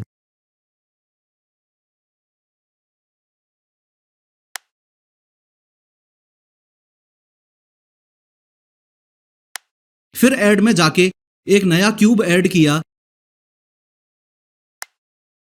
ये जो नया क्यूब ऐड किया है इसको हम टेबल का पैर बनाने में यूज करेंगे, लेकिन इस क्यूब के साथ हम कोई छेड़छाड़ करें उससे पहले मैं आपको दो छोटी छोटी टिप्स बताता हूं जो आपके लिए काफी हेल्पफुल रहेंगी। टिप नंबर 1 है लिंक्ड सेलेक्ट। यहां पे आपको ये अंदाजा तो लग ही रहा होगा कि ये क्यूब अलग है और ये क्यूब अलग है। चूंकि मैं एडिट मोड में हूं तो सेलेक्ट करने के लिए मेरा लेफ्ट क्लिक काम तो करेगा, लेकिन उस लेफ्ट क्लिक से मैं क्यूब सेलेक्ट नहीं कर पाऊंगा। ऑब्जेक्ट मोड में भले ही आप लेफ्ट क्लिक से पूरा क्यूब सेलेक्ट कर सकते हो, पर यहां इन तीनों ऑप्शंस में से आपने क्या सेलेक्ट किया है? Vertex mode. तो ऑब्वियसली आपने ब्लेंडर को यह बोला हुआ है कि जब भी मैं लेफ्ट क्लिक करूं तो प्लीज मुझे वर्टेक्स ही सेलेक्ट करवाना। इन शॉर्ट, एडिट मोड में पूरे ऑब्जेक्ट को सेलेक्ट करने का तरीका है लिंक्ड सेलेक्ट। यानी कि जैसे मुझे अगर ये क्यूब सेलेक्ट करना हो तो मैं इस क्यूब के किसी भी वर्टेक्स पर जाऊंगा और एल दबा दूंगा, उससे ये क्यूब सेलेक्ट हो जाएगा। लेकिन प्रोफेसर एक बात बताओ, क्या वर्टेक्स पर जाके ही एल दबाना जरूरी है? क्या हम एज पे या फेस पे होवर करके एल नहीं दबा सकते? मेरे दोस्त, आप बिल्कुल दबा सकते हो, लेकिन उससे पहले आपको उस मोड में जाना भी होगा। इन शॉर्ट, अगर मैं एज सेलेक्ट मोड में हूं और मुझे ये क्यूब सेलेक्ट करना है तो मैं एज पे होवर करके ही एल दबाऊंगा, और अगर मैं फेस सेलेक्ट मोड में हूं और मुझे ये क्यूब सेलेक्ट करना है तो मैं फेस पे होवर करके ही एल दबाऊंगा। ये तो हुई टिप नंबर 1। टिप नंबर 2 है एक्सिस से रिलेटेड। अब आप न्यू ब्लेंड फाइल मत खोलना, जस्ट मैं आपको समझा रहा हूं एक नई ब्लेंड फाइल के माध्यम से। यहां आप इस चीज में ऑलरेडी मास्टरी पा चुके हो कि इस क्यूब को अगर मुझे वाई एक्सिस पे स्केल करना है तो मैं एस वाई दबाऊंगा, और जेड एक्सिस पे स्केल करना है तो एस जेड दबाऊंगा। लेकिन क्या हो अगर आपके सामने ऐसी सिचुएशन आ जाए कि आपको इस क्यूब को एक साथ दो एक्सिस पे स्केल करना हो। एग्जाम्पल से समझो कि अगर मैं इस क्यूब की हाइट ना बढ़ाना चाहूं, यानी कि जेड एक्सिस पर स्केल ना करना चाहूं, लेकिन एक्स और वाई एक्सिस पे एक साथ स्केल करना चाहूं, तो मैं क्या करूंगा? स्केल करने के लिए तो एस दबाऊंगा, लेकिन जिस एक्सिस पे नहीं बढ़ानी उस एक्सिस को शिफ्ट दबा के प्रेस करूंगा। यानी कि जैसे यहां अभी मुझे जेड एक्सिस पे इस क्यूब को स्केल नहीं करना है तो मैं ये करूंगा कि एस प्लस शिफ्ट जेड दबा दूंगा, और उससे होगा ये कि ये क्यूब जेड एक्सिस पे तो स्केल होगा ही नहीं, बस एक्स और वाई एक्सिस पे ही स्केल होगा। एनीवेज, सेम केस हमारे साथ यहां भी है। एल दबा के मैंने इस क्यूब को सेलेक्ट तो किया, लेकिन इसको सिर्फ जेड एक्सिस पे स्केल ना करने के लिए एस प्लस शिफ्ट जेड दबा दिया।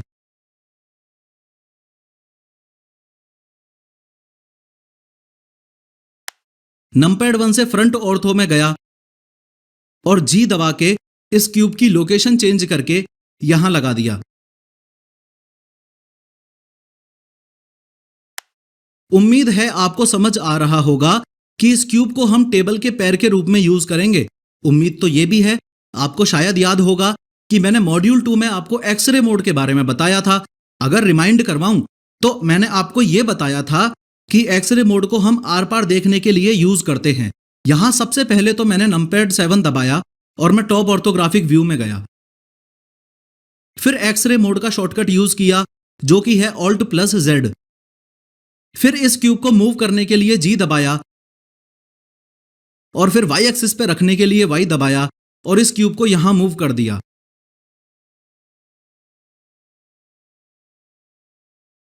फिर शिफ्ट प्लस डी दबा के डुप्लीकेट किया और सिर्फ वाई एक्सिस पे मूव करने के लिए वाई दबाया और इस डुप्लीकेट वाले क्यूब को यहां रख दिया।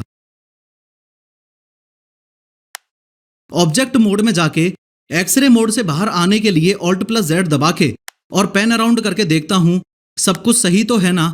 हाँ, सब कुछ सही तो है, लेकिन अभी ये टेबल लंगड़ी है। तो मैं फिर से टैब दबा के एडिट मोड में गया, ऑल्ट प्लस जेड दबा के एक्सरे मोड में गया और नंपैड 7 से टॉप ऑर्थो व्यू में गया। एल दबा के इस क्यूब को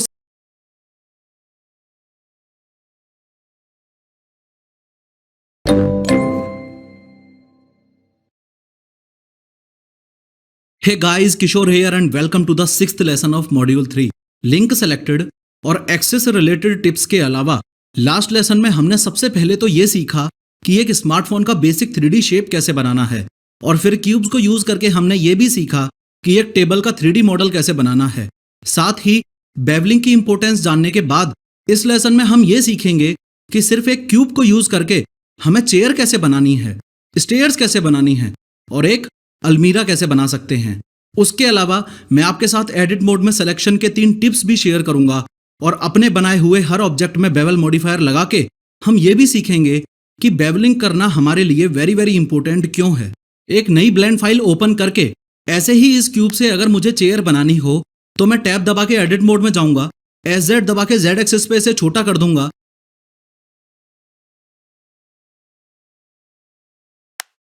फिर Ctrl+R दबा के लेफ्ट क्लिक करूंगा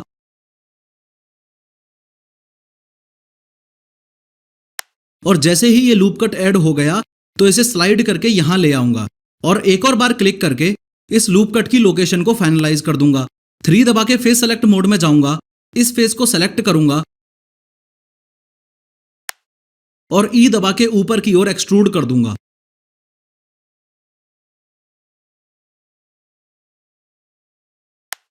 फिर एक नया क्यूब ऐड करूंगा, S+Shift+Z दबा के सिर्फ X और Y एक्सिस पे स्केल कर दूंगा।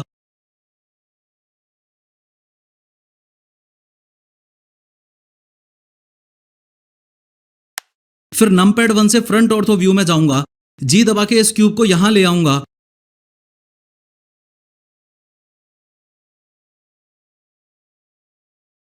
अब नमपैड 7 से टॉप ऑर्थोग्राफिक व्यू में जाऊंगा और Alt+Z दबा के एक्सरे मोड में जाऊंगा।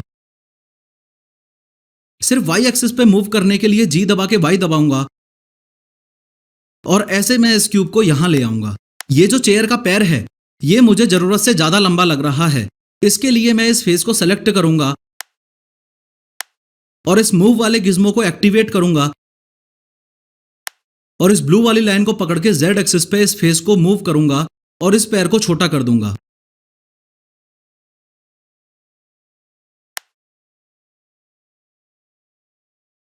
होपफुली आप लोग ऑलरेडी मुझे फॉलो कर रहे हो। अब L दबा के इस क्यूब को सेलेक्ट करूंगा, नमपैड 7 दबा के टॉप ऑर्थोग्राफिक व्यू में जाऊंगा और एक्सरे मोड को एक्टिवेट करके Shift+D दबा के डुप्लीकेट करूंगा, X एक्सिस पे मूव करूंगा और इधर ले आऊंगा। फिर दोबारा L से इस क्यूब को भी सेलेक्ट करूंगा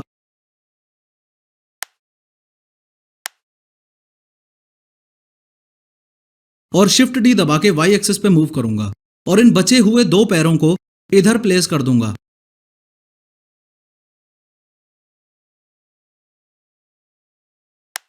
जैसे ही इस चेयर के शेप से मैं सेटिस्फाई हो जाता हूं तो इस रेंच आइकन में जाके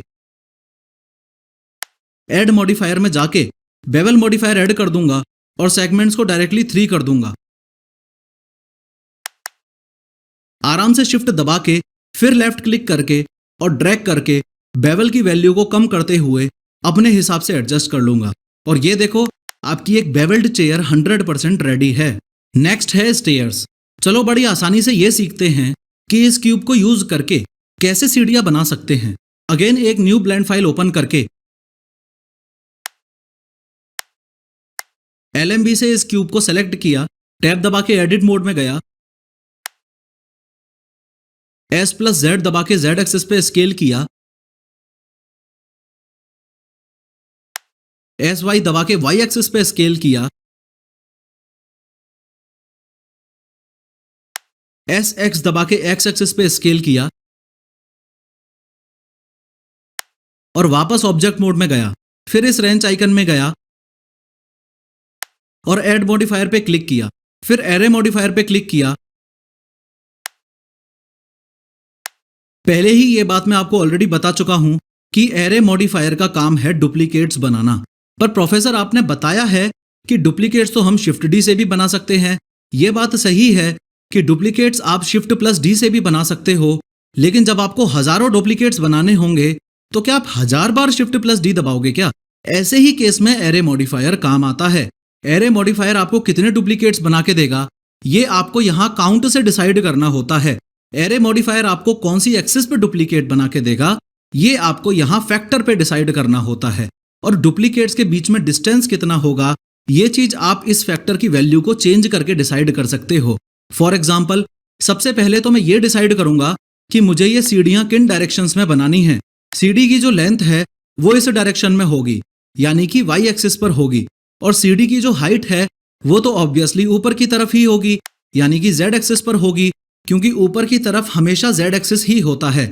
इसका मतलब डायरेक्शंस का कैलकुलेशन करके मुझे ये पता चला कि एक्स एक्सिस पे तो मुझे कुछ करना ही नहीं है, एक्स एक्सिस पर मुझे कुछ चाहिए ही नहीं। तो सबसे पहले तो मैं यहां पे एक्स की वैल्यू को 0 कर दूंगा। फिर वाई एक्सिस पे मुझे सीढ़ियां आगे की तरफ बढ़ानी है, तो वाई एक्सिस पे वैल्यू को मैं 1 कर दूंगा, और जेड एक्सिस पर भी मुझे ऊंचाई की वजह से सीढ़ियां बढ़ानी है, तो यहां भी मैं वैल्यू को 1 कर दूंगा। बस अब क्या है, ये जो काउंट 2 हो रखा है इसे बढ़ा के 10 कर दूंगा।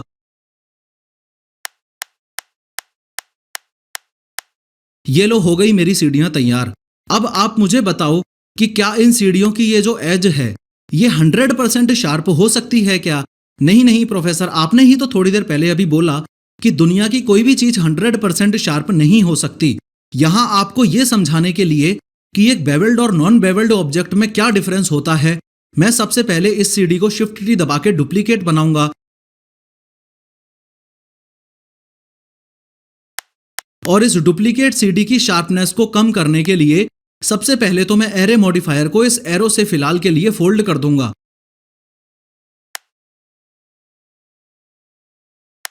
इसके जस्ट बाद बेवल मॉडिफायर लगा दूंगा। बिना कुछ सोचे समझे सेगमेंट्स को 3 कर दूंगा, और शिफ्ट दबा के अमाउंट की वैल्यू को कम कर दूंगा।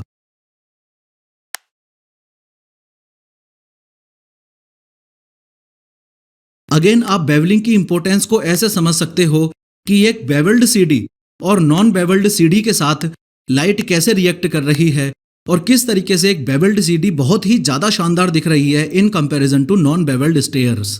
ब्लेंडर में ये क्यूब कैसे काम करता है और इस क्यूब से कैसे हम अलग अलग चीजों के बेसिक शेप्स बना सकते हैं, ये बताने के लिए आपके लिए मेरे पास 5th और लास्ट एग्जाम्पल है एक अलमीरा का।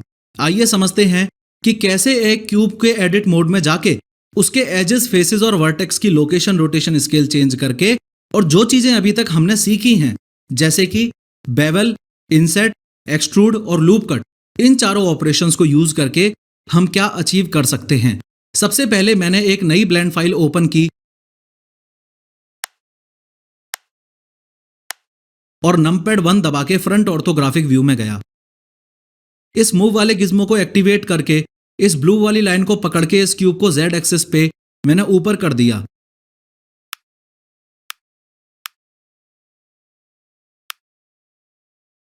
ताकि ये क्यूब पर्सपेक्टिव व्यू में जाने से मुझे फ्लोर पर रखा हुआ दिखाई दे। टैब दबा के एडिट मोड में गया, एस और एक्स दबा के एक्स एक्सिस पे स्केल किया,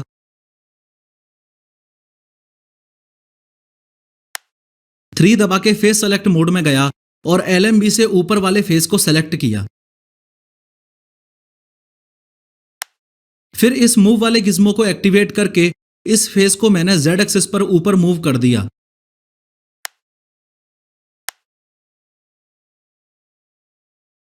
इस क्यूब को अब मैं अलमारी तो बनाना चाहता हूं, लेकिन वो काम करने के लिए मुझे साफ साफ दिख रहा है कि इनफ ज्योमेट्री नहीं है। तो ज्योमेट्री ऐड करने के लिए मैंने लूप कट ऐड किया। इस एज पे जाके मैंने Ctrl+R दबाया, फिर लेफ्ट क्लिक से number of loop cuts confirm किए जो कि हैं 1, और फिर राइट क्लिक से यह कंफर्म किया कि मुझे ये लूप कट एकदम सेंटर में चाहिए, या फिर यूं कह लो कि मुझे इस लूप कट को इधर उधर मूव नहीं करना है। फिलहाल आप इसी ब्लेंड फाइल में रहना, लेकिन एक न्यू ब्लेंड फाइल के जरिए मैं आपको सिलेक्शन की 3 टिप्स बताता हूं। टिप नंबर 1, सबसे पहले इस मूव वाले गिज्मो को एक्टिवेट करके इस क्यूब को मैंने वाई एक्सिस पर इधर मूव कर दिया।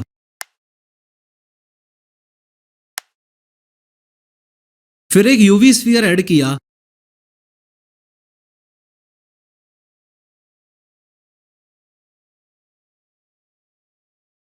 हे guys, Kishore here and welcome to the 7th lesson of module 3। Last lesson में फाइनली हमने क्यूब की कहानी फिनिश कर ही दी। सिर्फ क्यूब्स को यूज करके सबसे पहले हमने एक स्मार्टफोन बनाया, फिर एक टेबल बनाई, फिर चेयर बनाई, फिर स्टेयर्स बनाई और फिर अलमीरा बनाई। इन शॉर्ट, मोस्ट इंपॉर्टेंट चीज हमने ये सीखी कि ब्लेंडर में सिर्फ क्यूब को यूज करके हम क्या क्या बना सकते हैं। जैसे पिछले 3 लेसन्स क्यूब के लिए डेडिकेटेड थे, वैसे ही अगले 3 लेसन्स स्फीयर के लिए डेडिकेटेड हैं। अब हमें यह सीखना है कि एक स्फीयर की हेल्प से हम बेसिक शेप्स कैसे बना सकते हैं। इस लेसन में सबसे पहले तो हम एक एग बनाएंगे, लेकिन एक अंडा बना के आगे बढ़ने से पहले मैं आपके साथ 2 कॉन्सेप्ट्स शेयर करूंगा। पहला तो ये कि रेफरेंस इमेजेस क्या हैं और यूज कैसे करना है। दूसरा ये कि ओरिजिन पॉइंट क्या है और यूज कैसे करना है। सबसे पहले एक नई ब्लेंड फाइल ओपन की और इस क्यूब को डिलीट कर दिया। अब आप ऐड में जाओ, मैश में जाओ और एक यूवी स्फीयर ऐड कर लो।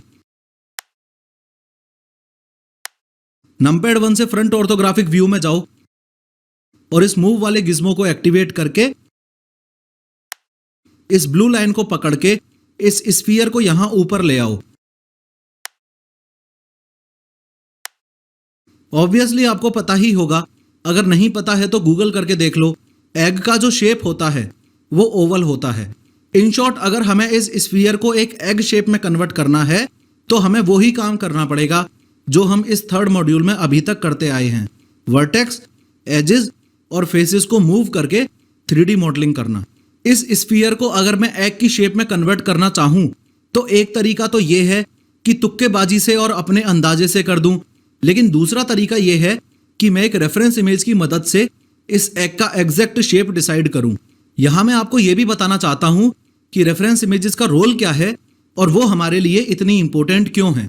पिछले कुछ लेसन्स में मैंने आपको स्मार्टफोन, टेबल, चेयर, स्टेयर्स और अलमीरा बनाना सिखाया, और यह बात आपको बताने की जरूरत नहीं है कि वो सारे के सारे शेप्स हमने अपने अंदाजे से ही बनाए थे। लेकिन मैक्सिमम केसेस में ऐसा नहीं होगा, स्पेशली इस बिगिनर लेवल पे जिस पे आप अभी हो। अगर आप 3D मॉडलिंग अंदाजे से करोगे तो डायमेंशंस के मामले में फंसते चले जाओगे। इसलिए शुरुआती दौर में आपसे रिक्वेस्ट है कि प्लीज ज्यादा से ज्यादा रेफरेंस इमेजेस को यूज करो। एक्चुअली अगर आप रेफरेंस इमेजेस को यूज करते हो तो कभी भी आपके डायमेंशंस गड़बड़ाएंगे नहीं। ब्लेंडर में रेफरेंस इमेजेस को यूज करने का सिर्फ एक ही तरीका है और फिक्स्ड स्टेप्स हैं। स्टेप 1, सबसे पहले तो अपने कंप्यूटर में रेफरेंस इमेजेस डाउनलोड करके सेव करो। इस कोर्स में जितनी भी रेफरेंस इमेजेस होंगी वो सब आपको उस रिस्पेक्टिव लेसन के मटेरियल सेक्शन में मिल जाएंगी।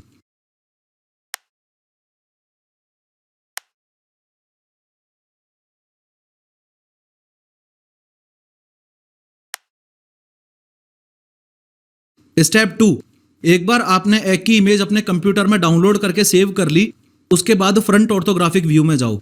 स्टेप 3, ऐड में जाओ, इमेज में जाओ और रेफरेंस पे क्लिक करो।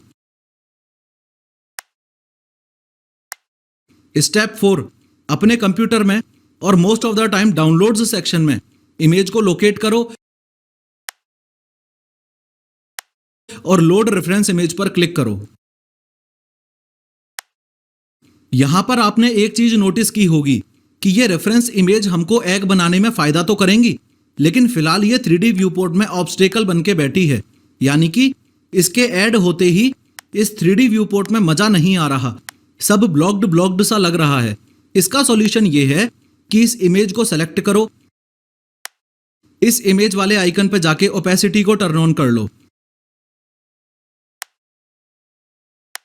और यहां पे इसकी वैल्यू 0.25 करके एंटर दबा दो। अब यहां पे हमारे पास ये इमेज 3D व्यू पोर्ट में प्रेजेंट भी है और हमें ये डिस्टरबेंस भी नहीं कर रही। इसका सबसे मेन रीजन ये है कि हमने इसकी ट्रांसपेरेंसी चेंज कर दी। कुछ समय पहले मैंने आपको बताया था कि किसी भी ऑब्जेक्ट की अगर आप मॉडलिंग करते हो तो इस 3D व्यू पोर्ट में उस ऑब्जेक्ट के डायमेंशंस को रियल लाइफ के डायमेंशंस के हिसाब से मैनेज करके चलना। लेकिन फिलहाल चूंकि अभी तक हमने असली 3D मॉडलिंग शुरू नहीं की है, इसलिए मैं उस बात को इग्नोर करके आपको सिर्फ ये समझाने की कोशिश कर रहा हूं कि आप ये कैसे डिसाइड करोगे कि कौन से 3D मॉडल की शुरुआत किस शेप से होनी है। खैर, इस मूव वाले गिज्मो की हेल्प से इस इमेज को पकड़ के मैं इस इमेज को जरा ऊपर मूव कर दूंगा।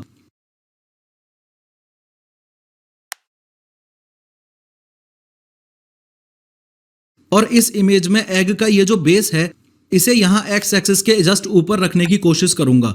यहाँ ब्लेंडर में जब मैं लोकेशन, रोटेशन और स्केल करता हूँ तो एक ऐसा कॉन्सेप्ट है जो कि हाईली हाईली इंपॉर्टेंट है, लेकिन पहले मैंने आपको वो इसलिए नहीं बताया क्योंकि मैं खुद एक राइट टाइम का वेट कर रहा था। और गुड न्यूज़ ये है कि वो राइट टाइम फाइनली आ ही गया। कॉन्सेप्ट एक्सप्लेन करने से पहले मेरा आपसे क्वेश्चन है कि क्या आपको याद है मैंने आपको मॉड्यूल 2 के 6th लेसन में 3D कर्सर के बारे में बताया था? हाँ प्रोफेसर, हमें अच्छे से याद है कि आपने ये भी बताया था कि इस व्यू पोर्ट में ये 3D कर्सर एक शादी में आए हुए फूफा की तरह होता है। जैसे शादी में फूफा की ही चलती है वैसे ही व्यू पोर्ट में 3D कर्सर की ही चलती है। आप जब भी ब्लेंडर में कोई भी न्यू ऑब्जेक्ट ऐड करते हो तो वो वहां पर ही ऐड होगा जहां पर 3D कर्सर है।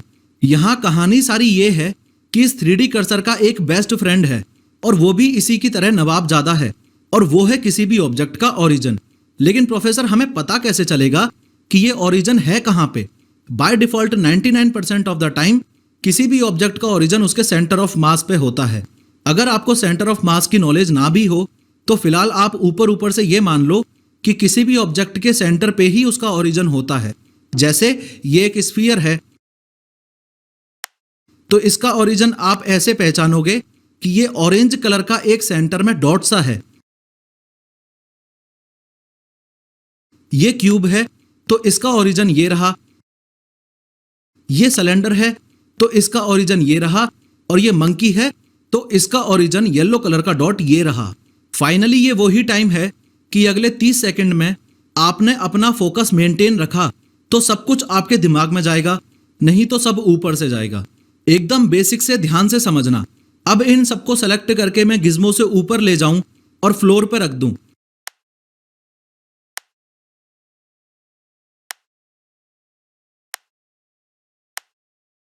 और मैं इस क्यूब को रोटेट करने लगूं तो आपको यहां पे एक डॉटेड लाइन नजर आ रही होगी। ये डॉटेड लाइन ही हमें बताती है कि इस क्यूब का पिवट पॉइंट क्या है।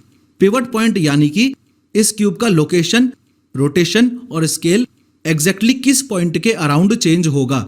या फिर आप ऐसे भी समझ सकते हो कि जिस पॉइंट के अराउंड किसी भी ऑब्जेक्ट का लोकेशन, रोटेशन और स्केल चेंज होता है उसे ही पिवट पॉइंट बोला जाता है। ब्लेंडर में पिवट पॉइंट फिलहाल कौन सा है और कौन सा नहीं, ये चीज हम इस ऑप्शन से डिसाइड कर सकते हैं। चलो एग्जाम्पल की हेल्प से समझो। मैंने आर दबा के जैसे ही इस क्यूब को रोटेट किया तो ये देखो ये क्यूब इस ओरिजिन पॉइंट के हिसाब से रोटेट हो रहा है। लेकिन अगर इस लिस्ट में क्लिक करके मैं ब्लेंडर को बोलूं कि मुझे 3D कर्सर के हिसाब से रोटेशन करना है, दोबारा इस क्यूब को सेलेक्ट करके अगर मैं रोटेशन करूं तो आप साफ साफ देख पा रहे होंगे कि अब ये डॉटेड लाइन ओरिजिन पे ना जाके डायरेक्टली इस 3D कर्सर पे ही जा रही है, और इस क्यूब का रोटेशन भी अब इस 3D कर्सर के अराउंड ही हो रहा है। सिमिलरली अगर मैं इस मंकी को सेलेक्ट करूं और रोटेशन करना शुरू करूं तो देखो किस प्रकार ये मंकी इस 3D कर्सर के अराउंड रोटेट हो रहा है। लेकिन मैं अगर ऊपर इस लिस्ट में जाके वापस मीडियन पॉइंट सेलेक्ट कर लूं तो ये मंकी 3D कर्सर के अराउंड रोटेट ना होके अपने ओरिजिन के अराउंड ही रोटेट होने लगेगा, और हमारी ये डॉटेड लाइन भी 3D कर्सर पे ना जाके मंकी के इस ओरिजिन पे ही आ जाएगी। जैसे ये डिसाइड करना आपके हाथ में है कि रोटेशन आप 3D कर्सर से करना चाहते हो या ओरिजिन पॉइंट से करना चाहते हो, वैसे ही ये डिसाइड करना भी आपके हाथ में है कि स्केलिंग भी आप ओरिजिन पॉइंट से करना चाहते हो या 3D कर्सर से करना चाहते हो। For example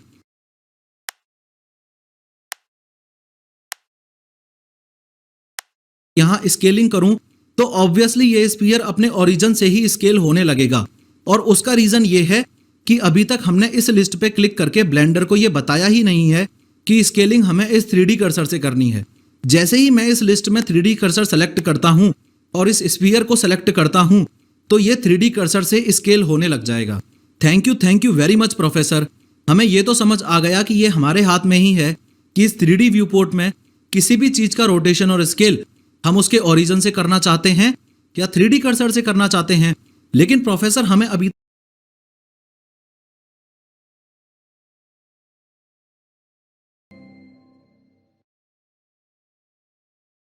hey guys, Kishore here and welcome to the 8th lesson of module 3। पिछले लेसन में सबसे पहले तो मैंने आपको ये बताया कि एक एग कैसे बनाना है। उस एग का शेप बनाने में तुक्केबाजी नहीं करनी है, इसलिए ही मैंने आपसे रेफरेंस इमेज ऐड करवाई। और उसके बाद मैंने आपको ये बताया कि 3D कर्सर और ओरिजिन दोनों ही बेस्ट फ्रेंड्स हैं। इस लेसन में हमारा फोकस मेनली दो चीजों पे रहेगा। पहला तो ये कि जो एग हम लास्ट लेसन में 100% फिनिश नहीं कर पाए, उस एग को फिनिश करेंगे। और दूसरा ये कि स्टेप बाय स्टेप आप मुझे फॉलो करते हुए ये सीखोगे कि एक मटका या घड़ा कैसे बनाना है। मैंने अपने इस स्फीयर की हाइट तो रेफरेंस इमेज में दिख रहे एग के बराबर कर ही दी, और उस चीज को मैं बार बार वायर फ्रेम मोड में जाके और एक्सरे मोड में जाके देख भी सकता हूं। चूंकि मैं इस एग की हाइट से कंप्लीटली सेटिस्फाइड हूं, इसलिए जेड एक्सेस पे तो इसका स्केल अब मुझे छेड़ना ही नहीं है। फॉलोइंग विच ए दबा के मैं इस पूरे स्फीयर को सेलेक्ट करूंगा। स्केल करने के लिए एस दबाऊंगा और सिर्फ जेड एक्सिस पे ना करने के लिए शिफ्ट प्लस जेड दबाऊंगा। और पीछे दी गई रेफरेंस इमेजेस के हिसाब से इस एग को मैं एक्स और वाई एक्सिस पर भी स्केल कर लूंगा।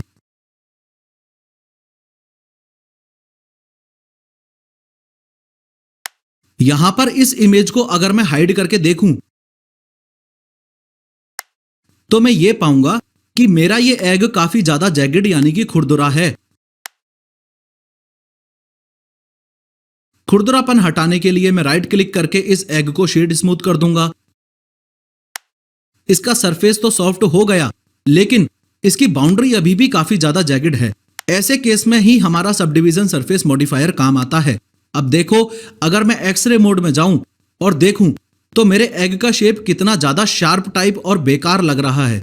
लेकिन इस रेंच आइकन पे क्लिक करके, ऐड मॉडिफायर पे क्लिक करके यहां नीचे sub division surface modifier add कर दूं तो ये देखो कितनी आसानी से हमारा एग 100% स्मूथ हो चुका है। एक छोटी सी टिप आपके लिए इस जगह पर यह है कि अगर आप यहां इस टीवी वाले आइकन पे क्लिक करते हो तो टेम्परेरीली किसी भी मॉडिफायर को अनेबल और डिसेबल करके उसका इफेक्ट क्या पड़ रहा है वो देख सकते हो। इन शॉर्ट, जैसे ही मैंने इस सब डिवीजन सरफेस मॉडिफायर को डिसेबल किया तो अंडा कुछ ऐसा था, और इस सब डिवीजन सरफेस मॉडिफायर को एनेबल किया तो वापस एग स्मूथ हो गया। अगर मैं आपको यह समझाऊं कि यह sub division surface modifier exactly करता क्या है, तो आप इसको ऐसे समझो कि यह सब डिवीजन सरफेस मॉडिफायर किसी भी सरफेस को और ज्यादा डिवाइड करके उसको स्मूथ कर देता है।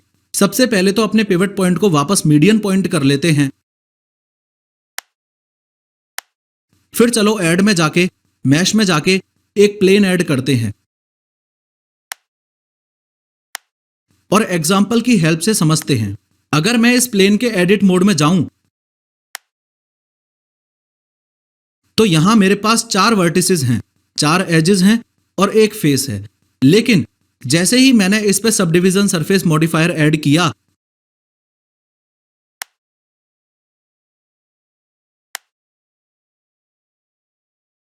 और यहां क्लिक करके इस मॉडिफायर को अप्लाई भी कर दिया, और अगर मैं इस प्लेन के एडिट मोड में जाऊं तो मेरे पास फाइनली 1, 2, 3 और 4 यानी कि 4 फेसेस हो चुके हैं। आपको याद हो तो पहले हमारे पास एक ही फेस था और सब डिवीजन सरफेस मॉडिफायर लगाने से टोटल 4 फेसेस हो चुके हैं। स्फीयर्स से बेसिक शेप सीखने की सीरीज में नेक्स्ट हमारे पास लिस्ट में है एक मटका यानी कि पॉट। तो आइए देखते हैं कि ब्लेंडर में एक स्फीयर को यूज करके हम मटका कैसे बना सकते हैं। यहां एक छोटा सा रिमाइंडर आपके लिए यह है कि प्लीज सिर्फ बैठ के देखते मत रहना, बल्कि मुझे फॉलो भी करना। और मोस्ट इंपोर्टेंट ये कि आप हर लेसन की एक्सरसाइज साथ साथ में करते जाओ। एनीवेज, एक नई ब्लेंड फाइल ओपन करके सबसे पहले मैंने इस डिफॉल्ट क्यूब को डिलीट कर दिया। उसके बाद ऐड में गया, मैश में गया और एक यूवी स्फीयर ऐड कर लिया।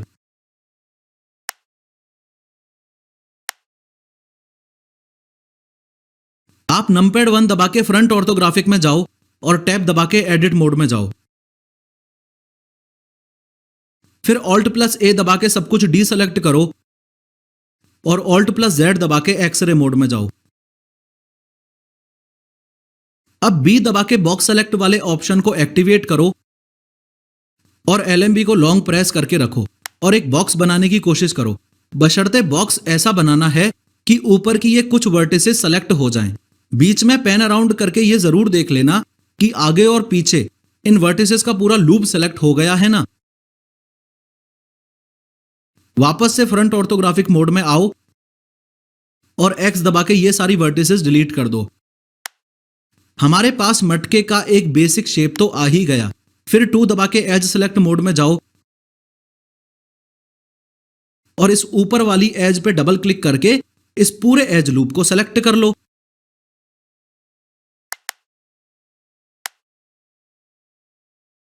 वापस से नंपैड 1 दबा के फ्रंट ऑर्थोग्राफिक व्यू में जाओ और ई दबा के एक्सट्रूड करना शुरू करो। यहां इस एक्सट्रूड को हमें सिर्फ Z एक्सिस पे ही रखना है, इसलिए Z भी दबा दो और थोड़ा ऊपर ले जाके इसे यहां छोड़ दो। एक बार फिर से ई दबा के एक्सट्रूड करो और Z दबा के सिर्फ Z एक्सिस पर ही एक्सट्रूड करो। फिर ये जो सबसे ऊपर वाला लूप ऑलरेडी सेलेक्टेड है, इसको एस दबा के स्केल भी कर दो। यहां किसी भी एज पे डबल क्लिक करके उस पूरे एज लूप को सेलेक्ट करो और पेन अराउंड करके देखो कि पूरा एज लूप सेलेक्ट तो हो गया ना। नंपैड 1 से वापस फ्रंट ऑर्थोग्राफिक व्यू में आओ और Ctrl+B दबा के इस एज लूप को बेवल करके कुछ इस प्रकार अब इन कॉर्नर्स को राउंडेड कॉर्नर्स में कन्वर्ट कर सकते हो। याद रखना कि नंबर ऑफ सेगमेंट्स बढ़ाने के लिए हमेशा ही माउस व्हील को स्क्रॉल अप करना है। वापस टैब दबा के ऑब्जेक्ट मोड में जाके आप देखोगे तो आपके मटके का बेसिक शेप तैयार हो चुका है। साफ साफ अपनी आंखों के सामने आप एक चीज नोटिस कर पा रहे होंगे कि इस मटके में कोई थिकनेस तो है ही नहीं। क्या असल जिंदगी में कोई मटका इतना पतला हो सकता है? नहीं प्रोफेसर, बिल्कुल नहीं। और मैंने तो आपको पहले ही बोल दिया है कि ब्लेंडर में हर चीज असल जिंदगी के हिसाब से ही बनानी है। तो इस मटके की थिकनेस बढ़ाने के लिए या यूं कह लो कि इसे सॉलिड करने के लिए मेरे पास ये ऑप्शन है कि मैं सॉलिडिफाई मॉडिफायर ऐड कर दूं। तो मॉडिफायर ऐड करने के लिए मैं इस रेंच आइकन पे क्लिक करूंगा, ऐड मॉडिफायर पे क्लिक करूंगा और नीचे जाके यहां सॉलिडिफाई मॉडिफायर को सेलेक्ट कर लूंगा। अब शिफ्ट दबा के अपने हिसाब से इसकी थिकनेस को चेंज कर लूंगा।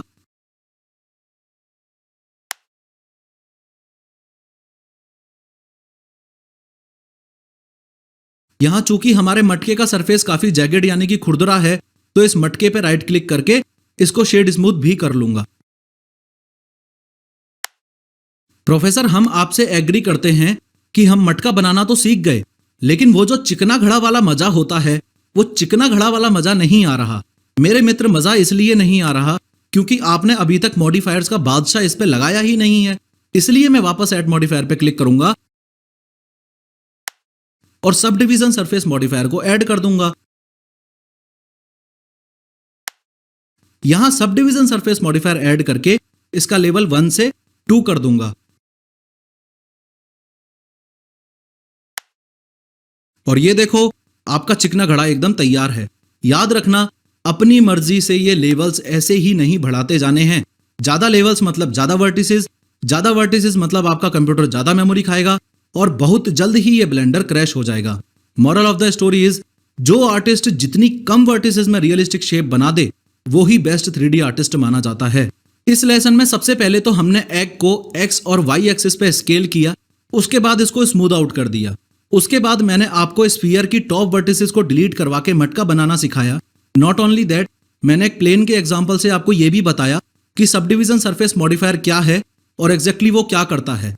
नेक्स्ट लेसन में मैं आपको यह सिखाऊंगा कि सिर्फ स्फीयर को यूज करके कैसे आप एक कैप का बेसिक शेप बना सकते हो, बल्ब का बेसिक शेप बना सकते हो और एप्पल का बेसिक शेप बना सकते हो।